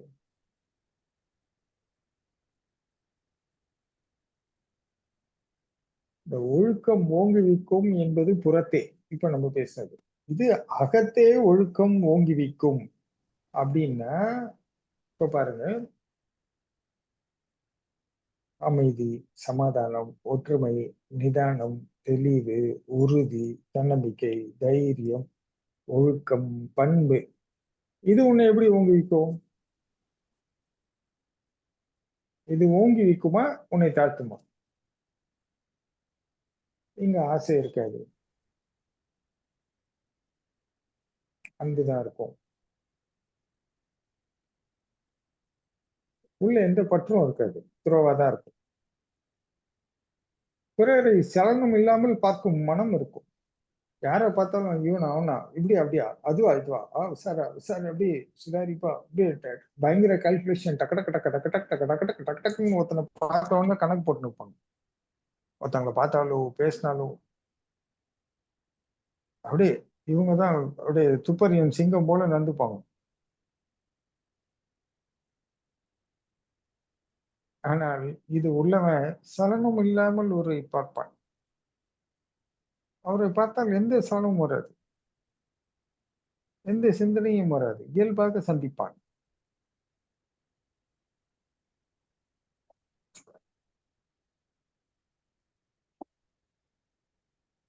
ஆனால் முன்னால் சொன்ன ஒழுக்கத்தை கடைபிடிப்பதற்காக எத்தனை பேரை துன்புறுத்துவான் என்று அதை கடைபிடிப்பவர்களை கேட்டால் சொல்வார்கள். மற்றவர்களுக்காக ஒரு சிறு நிலைப்பாட்டை கூட விட்டு கொடுக்க மாட்டாங்க. குடிக்காம இருக்கிறவன் இதெல்லாம் பாத்தீங்கன்னா அவங்களால ஒரு சின்ன நிலைப்பாட்டை கூட மற்றவங்களுக்காக விட்டு கொடுக்க முடியாது. ஏன்னா விட்டு கொடுத்தா நம்ம மாறிடுவோன்ற பயத்திலேயே பல பேரை துன்புறுத்தி நோகடிச்சு தன்னை காப்பாத்திக்கிறதுக்காக நிறைய பேரை துன்புறுத்தி இருப்பாங்க, நிறைய பேரை கஷ்டப்படுத்தி இருப்பாங்க. நடைமுறை வாழ்க்கையை சந்திச்சால் பாருங்க, சும்மா அப்படி மேலோட்டமா பாருங்க, உங்களுக்கே உண்மை புரியும். அவங்க எதை சரின்னு சொல்லி கடைபிடிக்கிறாங்களோ அதை கடைபிடிப்பதற்காக பல பேர் துன்பப்பட்டு கொண்டிருப்பார்கள். அவங்களுக்கு ஆசை இல்லை, சுயநலம் இல்லை, பேராசைகள்லாம் நம்பாதீங்க, எல்லாம் இருக்கும். ஆனால் பணம் ஒன்றை இழக்க வேறிடும் என்று வந்தனா இது எல்லாமே போயிடும்.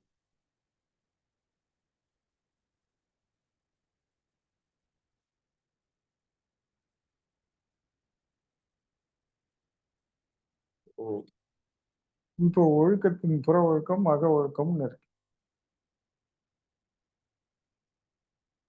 புற ஒழுக்கத்துல இருந்தா நீ வறுமையற்று வாழ்வாய், செல்வந்தனாக இருப்பாய், எல்லாம் நல்லா இருக்கும், கௌரவம் இருக்கும், எல்லாமே இருக்கும், அதெல்லாம் இருக்கும். இங்க வந்தனே எப்படி இருப்பாய், இந்த ஒழுக்கம், எந்த ஒழுக்கம் வேணும்ன்றது அவங்கவுங்க தான் முடிவு பண்ணும். இதுவும் வேணும், அதுவும் வேணும். வெளியே இருப்பது உலகத்துக்கு, உள்ள இருப்பது நமக்கு. அகம் புறம் இரண்டையும் கடைபிடிக்கும்.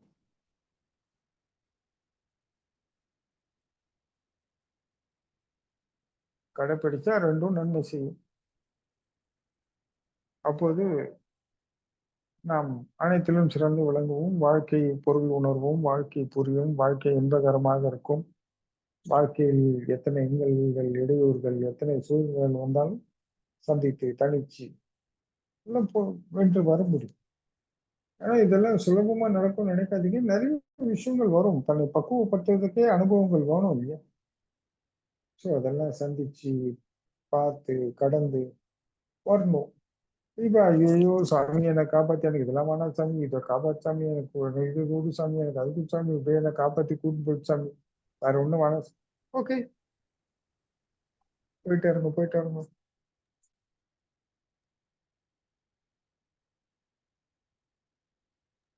இந்த இன்ஸ்டாகிராம்ல ஒரு வீடியோ பார்த்தேன். வந்தியா வந்தியா வந்தியா, வந்துட்டேன் வந்துட்டேன் வந்துட்டேன். என்ன பண்ற? எல்கேஜி ஸ்கூல் போறேன். போ போ போ.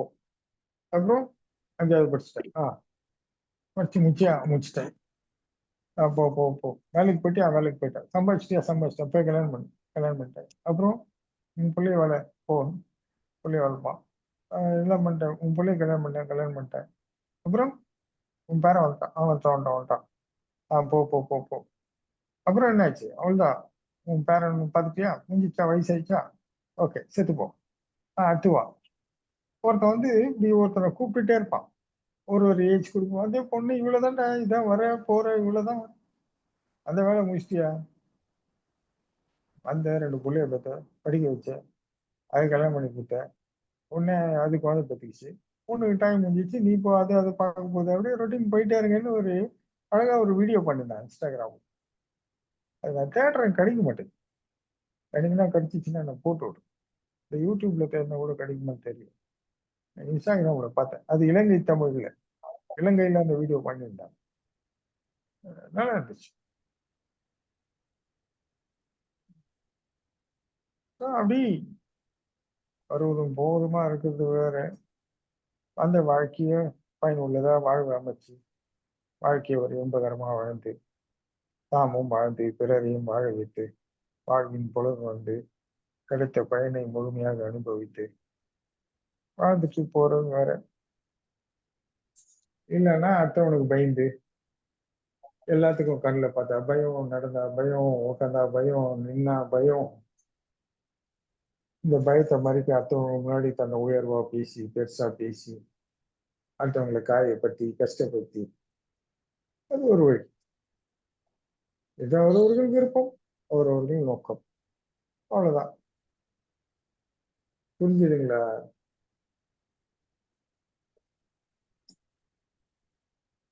புரிந்தது சுவாமி. சொல்லுங்க.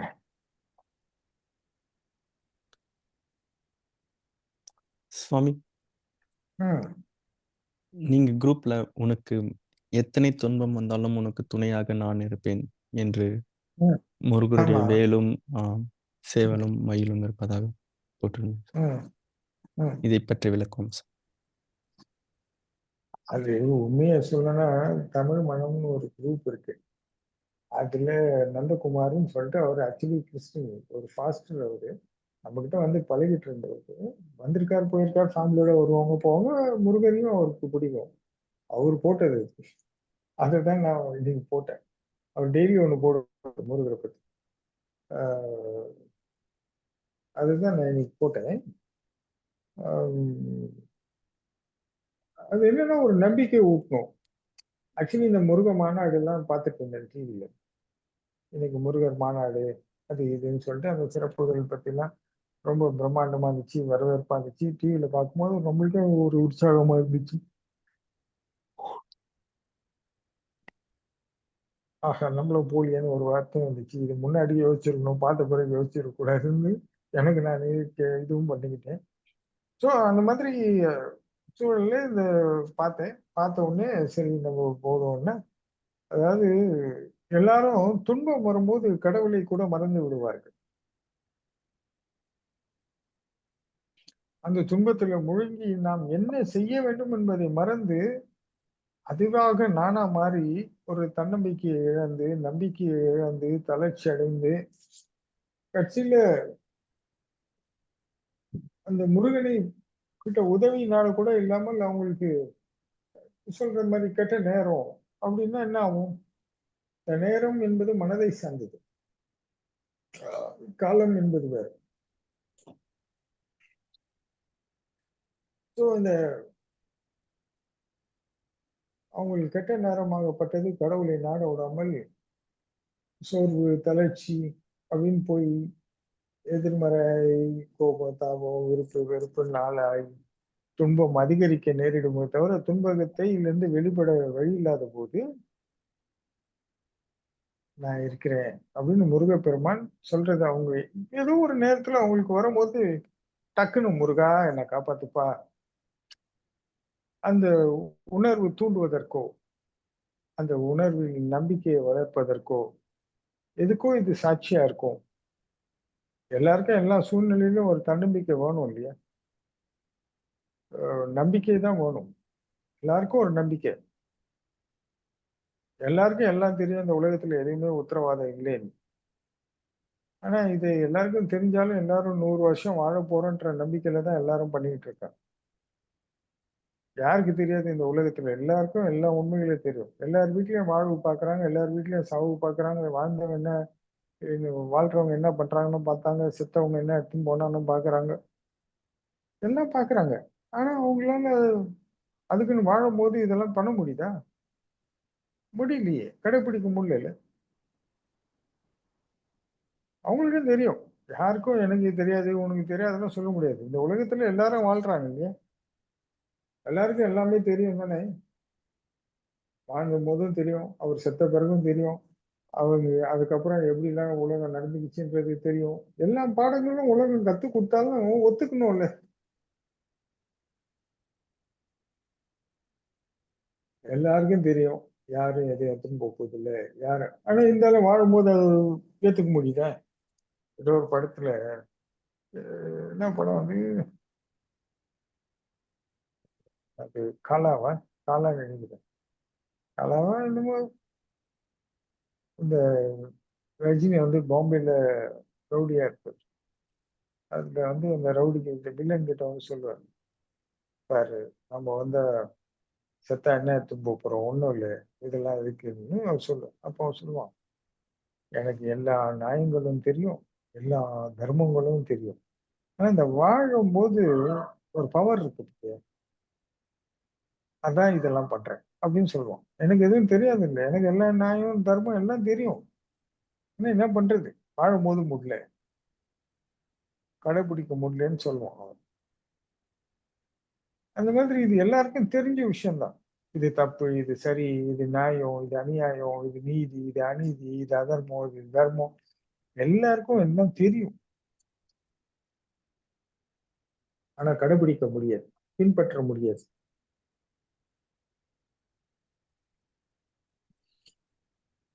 அது கடினம். இதெல்லாம் சுகமா இருக்கு. ஆசையா இருக்கு. ஜாலியா இருக்கு. இன்பகரமா இருக்கு. வேகமா இருக்கு. அப்படிலாம் அவங்கள நம்ப வைக்குது. அவங்க எல்லாம் இதுதான் சக்தி இன்னும் ஓடுறாங்க. அவங்களுக்கு தன்னைத்தானே இயக்கிக் கொள்ளக்கூடிய சக்தி வேணும்னு இந்த பற்றுதல் தான் அவங்கள வேகப்படுத்துது. அதனால அதே பற்றுதான் நாளை இவனை பலவீனப்படுத்தும் போது யாருக்கும் தெரியறதில்ல. பலமா இருக்கும்போது எல்லாரும் அக்செப்ட் பண்ணிக்கிறாங்க. ஆனா பலவீனமா இருக்கும்போது ஐயோ! அதை எதிர்க்கும் போது உடல் புட்டுக்குது.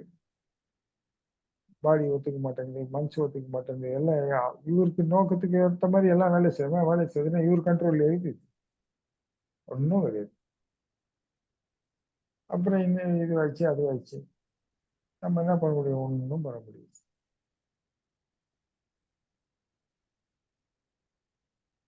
இந்த நெறைய பேர் என்கிட்ட கேட்பாங்க.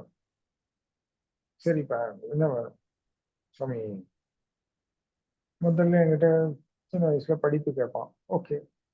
அப்புறம் படிச்சு நல்ல படிப்பு வேணும். நல்லா படிப்பான். நல்ல வேலை கேட்பான். வேலை கிடைச்சிரும். அப்புறம் என்கிட்ட கல்யாணம் கேட்பான்.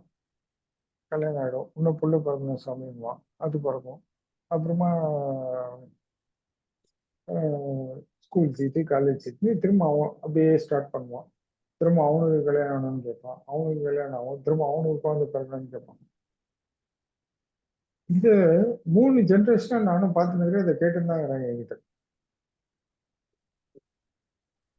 நான் அவங்களும் இவ்வளோ வருஷமா அதாவது நீங்க சாமானிய மக்கள் விட்டுருங்க. கிட்டத்தட்ட நான் ஒரு 3 ஜெனரேஷனை பார்த்துருக்கேன் என் வாழ்க்கை.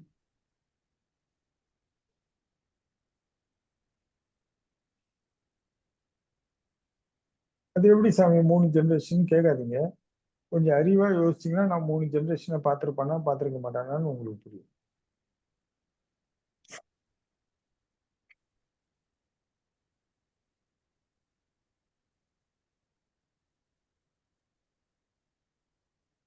அதையும் நானே சொல்லணுமா ஜெகதீஷ்? இல்ல பார்த்துருக்கீங்க சுவாமி 3 விஷயம். ஆமா. ஸோ 25 வருடம் ஒரு இதுன்னு வச்சுக்கோ. அப்படி பார்த்தீங்கன்னா, நான் எனக்கு முன்னாடி இருக்கவங்களையும் பார்த்துருக்கேன், என்னோட இருக்கவங்களையும் பார்த்துக்கிறேன். எனக்கு பின்னாடி அப்படி பார்த்தீங்கன்னா 4 ஜெனரேஷன் கூட சொல்லலாம் நான் சொல்லலாம்.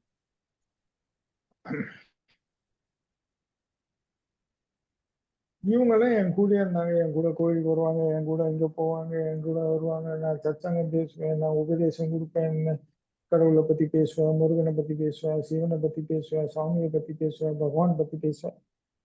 எல்லா பேச்சையும் கூட கேட்டவங்களும் மறுநாள், சாமி நான் கால் வச்சுட்டு போகுது என் பொண்ணு, நீங்க கொஞ்சம் பாத்துக்கிறீங்களா?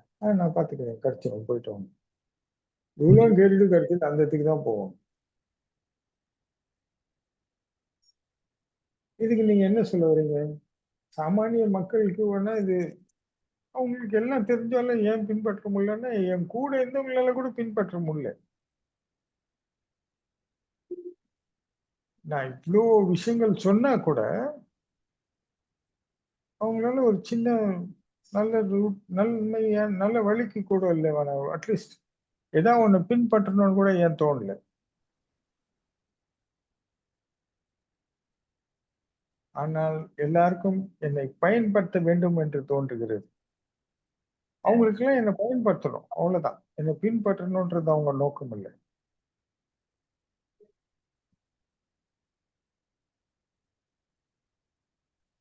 புரிஞ்சுதுங்களா? இந்த புரிந்தது. உலகத்துல எல்லாருக்கும் எல்லாம் தெரியும். அவரவர்கள் தான் அவர்களை பக்குவப்படுத்தி எப்படி போகணும், எப்படி வாழணும்ன்றதை அவங்க தான் முடிவு செய்யணும். இங்க கடவுள் எல்லாம் பொதுவா தான் படைச்சிருக்கான். எல்லாரும் உபதேசங்கள் எல்லாமே பொதுவா இருக்கு.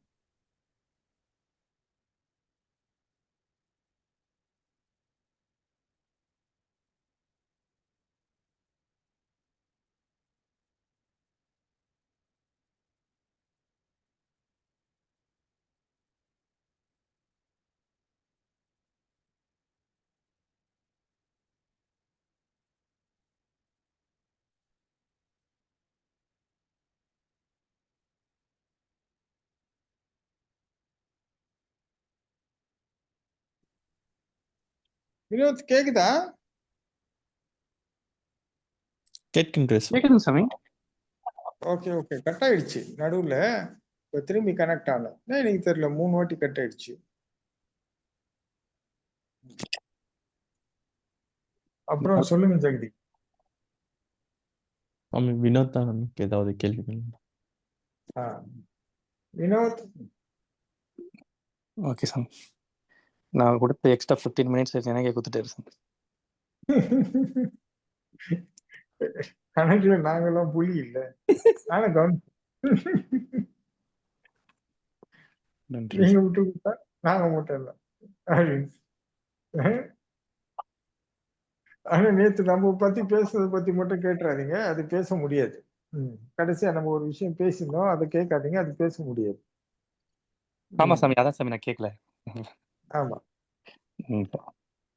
அது ரொம்ப மிகப்பெரிய உண்மை. மக்களுக்கு ரொம்ப கசப்பு தரும். அதனால அதை பத்தி பேச வேண்டாம், வேற ஏதாவது பேசும். சரி ம். சுவாமி, உடல் மனம் இது ம். இரண்டும் நான் இல்லை அப்படின்னு உண்மையாக இருந்தாலும், ஆனா இந்த உடல் நலமும் மன நலமும் எவ்வளவு முக்கியம் சாமி? சரி, உன் மனசை நல்லா படுத்தினாவே உன் மனசு நிம்மதியா இருக்கு, அமைதியா இருக்கு அப்படின்னா இது அனுபவிக்கிறது யாரு?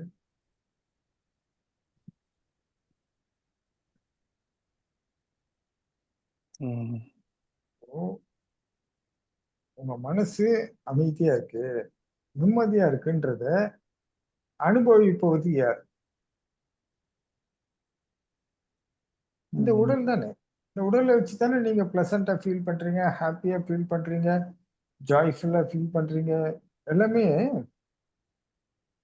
இந்த மனம் இங்க இருக்குன்னு நம்மளுக்கு யாருக்குமே தெரியாதுல்ல. இந்த உடலை வச்சு தானே நீங்க நிர்ணயம் பண்றீங்க. ஸோ இந்த மனசு உங்களுக்கு அமைதியா, சமாதானமா, பொறுமையா இருந்தா இந்த உடல் எப்படி இருக்கும்?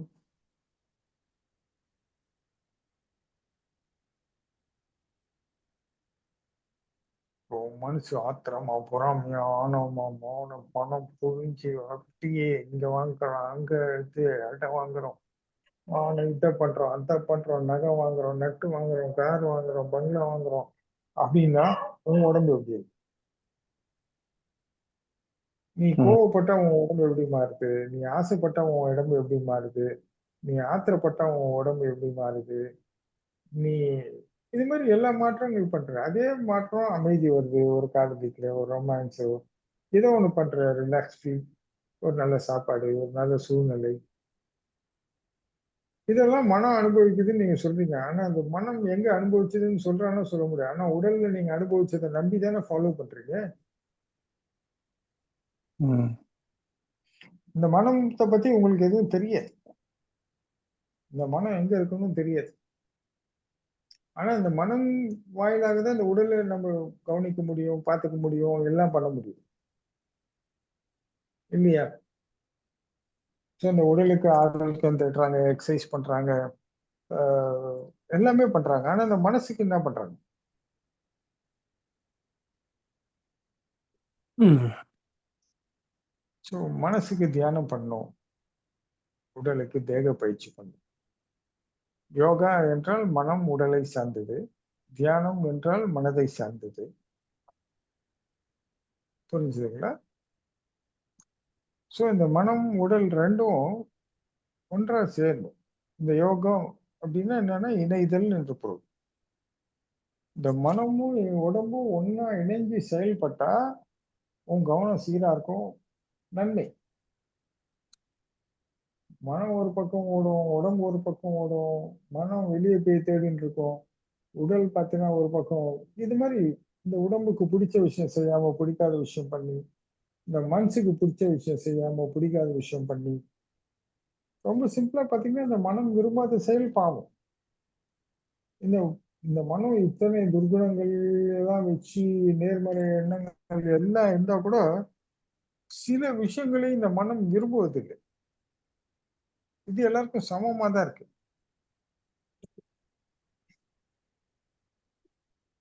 இந்த மனம் தடுக்கும். வேண்டாம்ப்பா. இல்ல மனசாட்சி வந்து ஒரு ஒரு தருணத்துல சொல்லும். ஆனா இதெல்லாம் தூக்கி எறிஞ்சு, இதெல்லாம் ஓவர் கம் பண்ணி செயல்படுத்துறது எல்லாம் சாமர்த்தியசாலி, சாதுரியசாலி, சாணக்கியத்தனம் அப்படின்னு என்னென்னமோ சொல்றாங்க. ஸோ இந்த மனம், உடல் 2ம் இணைஞ்சதுன்னு சொன்னா, மனசும் உடலும் அமைதியா, மென்மையா இருக்கும். ஆனா இது நம்மளுது சரி சுவாமி, இப்ப அப்பாது, அண்ணன்து, தம்பிது, சுற்றுப்புற சூழல், பழக்கவழக்கம் இப்படின்னு பல கோணங்கள், சில பேரோட தாக்கங்கள்.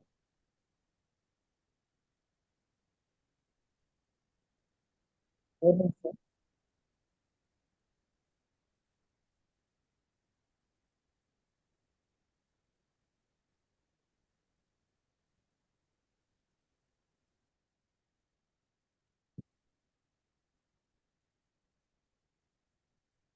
கால் வந்துட்டு எடுத்து. சரி.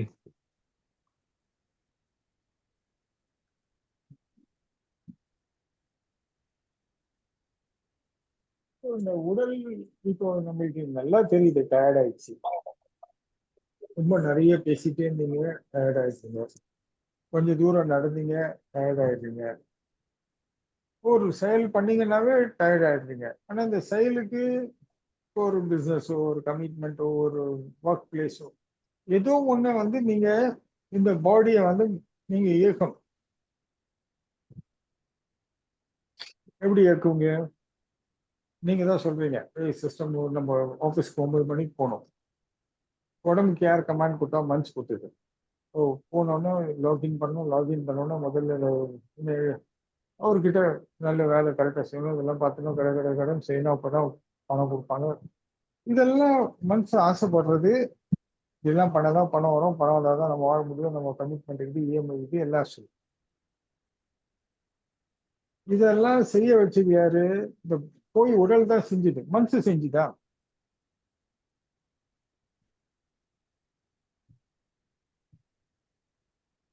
செய்யாது. இந்த மனசை வச்சு இந்த உடம்பை இயக்க முடியும். சில பேர் உட்கார்ந்த இடத்துல மனசுலயே கற்பனை கண்டுகிட்டு மனசுலயே கனவு போட்டு எங்கேயும் எந்த செயலும் பண்ண மாட்டாங்க. ஆனா மைண்ட்லயே ஆக்டிவிட்டிஸ் பயங்கர ஸ்பீடா இருப்பாங்க. பரபரப்பா இருப்பாங்க. அப்படியே நான் இது பண்ண அது பண்ணோம் அப்படி எங்க பண்ணோம். ஆனா ஒண்ணுத்தையும் கழட்ட மாட்டாங்க. ஒண்ணுத்தையும் உருப்படியா பண்ண மாட்டாங்க. அவங்க வெறும் வாயிலே வடை சுட்டுன்னு இருப்பாங்க. வடை சுடணும்னா முதல்ல பருப்பு ஊற வைக்கணும், அப்புறம் இதை அரைக்கணும், அப்புறம் மிளகா போடணும். இதெல்லாம் பண்ணாம வாயிலே வடை சுட்டுன்னு இருப்பாங்க. இதை பண்ணினா அப்படி பண்ணா அப்படி பண்ணா. ஆனா ஒரு படி கூட முன்னேற மாட்டாங்க. 2 படி பின்னேறுவாங்க. அது வேணா நடக்கும்.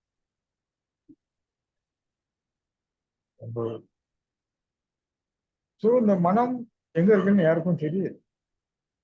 ஆனா இந்த மனசை அமைதிப்படுத்தணும், நிம்மதிப்படுத்தணும் அப்படின்ற நோக்கத்துல தான் எல்லாரும் கோயில், குளம், இந்த மாதிரி மெடிடேஷன் எல்லாம் பண்றவங்க.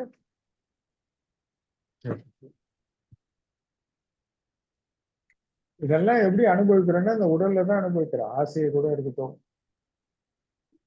நீ எதெல்லாம் நானுன்னு சொல்றியோ அத்தனையும் அந்த உடம்புல வச்சுதான் நீ அனுபவிக்கணும். அது நீ நல்லதா இருந்தாலும் சரி, கெட்டதா இருந்தாலும் சரி,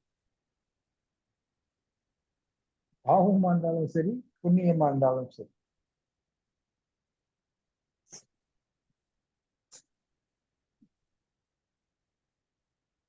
ஆனா மனம் எங்க இருக்குன்னு தெரியாது. ஆனா இந்த மனது தான் நானே இந்த மனதை வச்சுதான் சாதுரியம், கால்குலேஷன், ஸ்மார்ட்னஸ் எல்லாம் போயிட்டு இருக்கும். அது வேற. அதான் பேசிக்கா இப்ப நீ ஒரு ஒரு உலக ரீதியா எடுத்துப்போம். நான் வந்து ஒருத்தரை திட்டிடுறேன். அவர் போய் அரசாங்கத்துக்கிட்ட சொல்றார், இந்த மாதிரி என்னை திட்டாரு, என் மனம் வருத்தப்பட்டது, இது என்ன மாதிரி இன்னும் என்னை கூப்பிட்டு நீ திட்டினியா திட்டின, இப்ப நீ தண்டிக்கப்பட்டாய். ஆக்சுவலி திட்டினது என் மனம். அதுல இருந்து வந்த வார்த்தைகள் தான் அவர் மனதை கஷ்டப்படுத்தி பொறுத்து. ஆனா எனக்கு எதுக்கு ஃபைன் போட்டாங்க? என்னால் பணம் கட்ட முடியலன்னா சிறை தண்டனை. இதை உடல் அனுபவிப்பதா, மனம் அனுபவிப்பதா?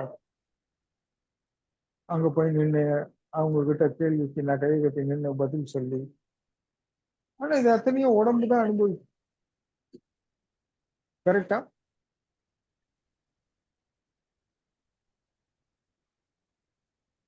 வினோத், ஆமாங்க சார். ஆனால் தண்டனை உடலுக்குள்ள கொடுக்கப்படுகிறது. ஆனா சாட்சி நீதான், அந்த உடம்பு தான் சாட்சி. அவ்வளவுதான்.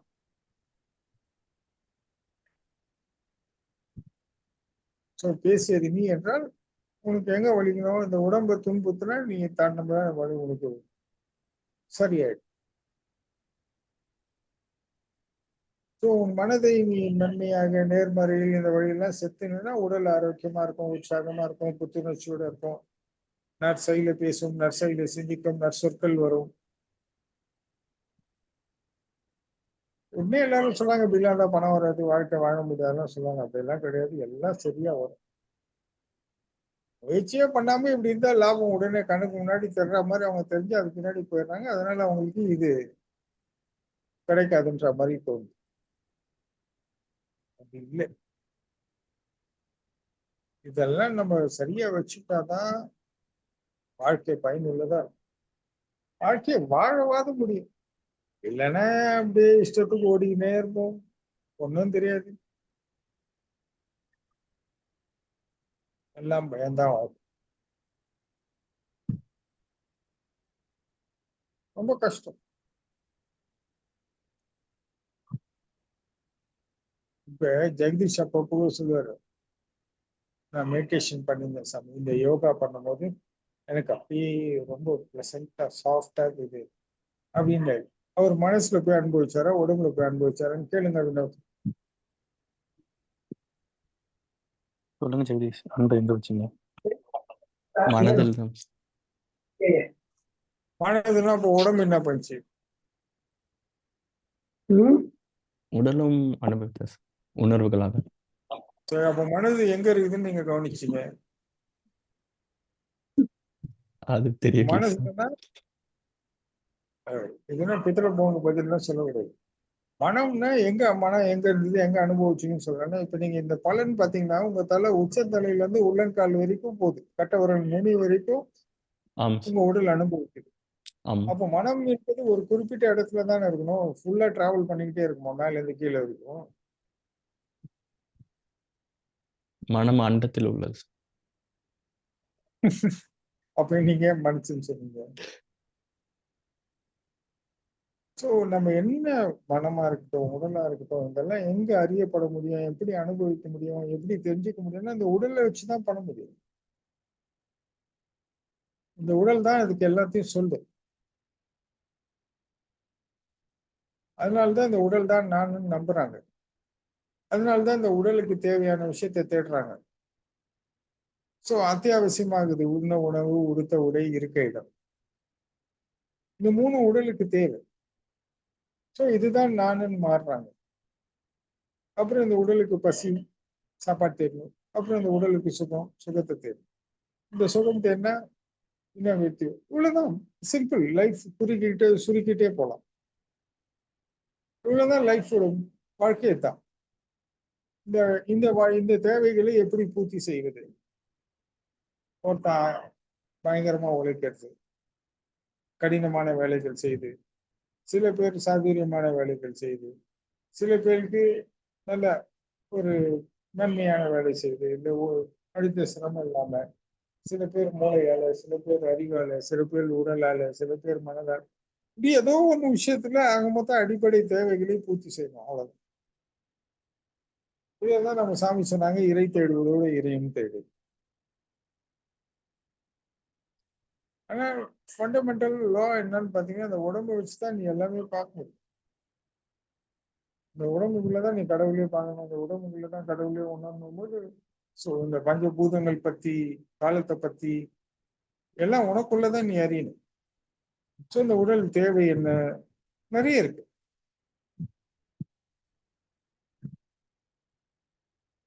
சோ உடலுக்கு பசி இருந்தா போதுமா, தூக்கம் இருந்தா போதுமானா போதாது. அதை தாண்டி நிறைய விஷயங்கள் கேட்கும் உடல். அதன் இயல்பு அப்படி. இது 1 2 3 4னா 4 வரும்போது 4ல இந்த ப்ராசஸ் நடக்கும். இந்த ப்ராசஸ்க்கு இந்த ப்ராசஸ் வரணும். வரலாம எல்லாருக்கும் எல்லாமே அமையறது இல்லை. சில பேருக்கு மாறுதல் அமையும் போது சில வேறுபட்ட விஷயங்களையும் சந்திக்க வேண்டியது. அதுக்கு பல காரணங்கள், பல கோணங்கள், பாக்கியங்கள், பிராப்தங்கள், இல்லாமை, இயலாமை அப்படின்னு பல விஷயங்கள் போகுது. அதெல்லாம் வேறு கோணங்கள். அதனால இந்த மனமும் உடலையும் ஆரோக்கியமா வச்சு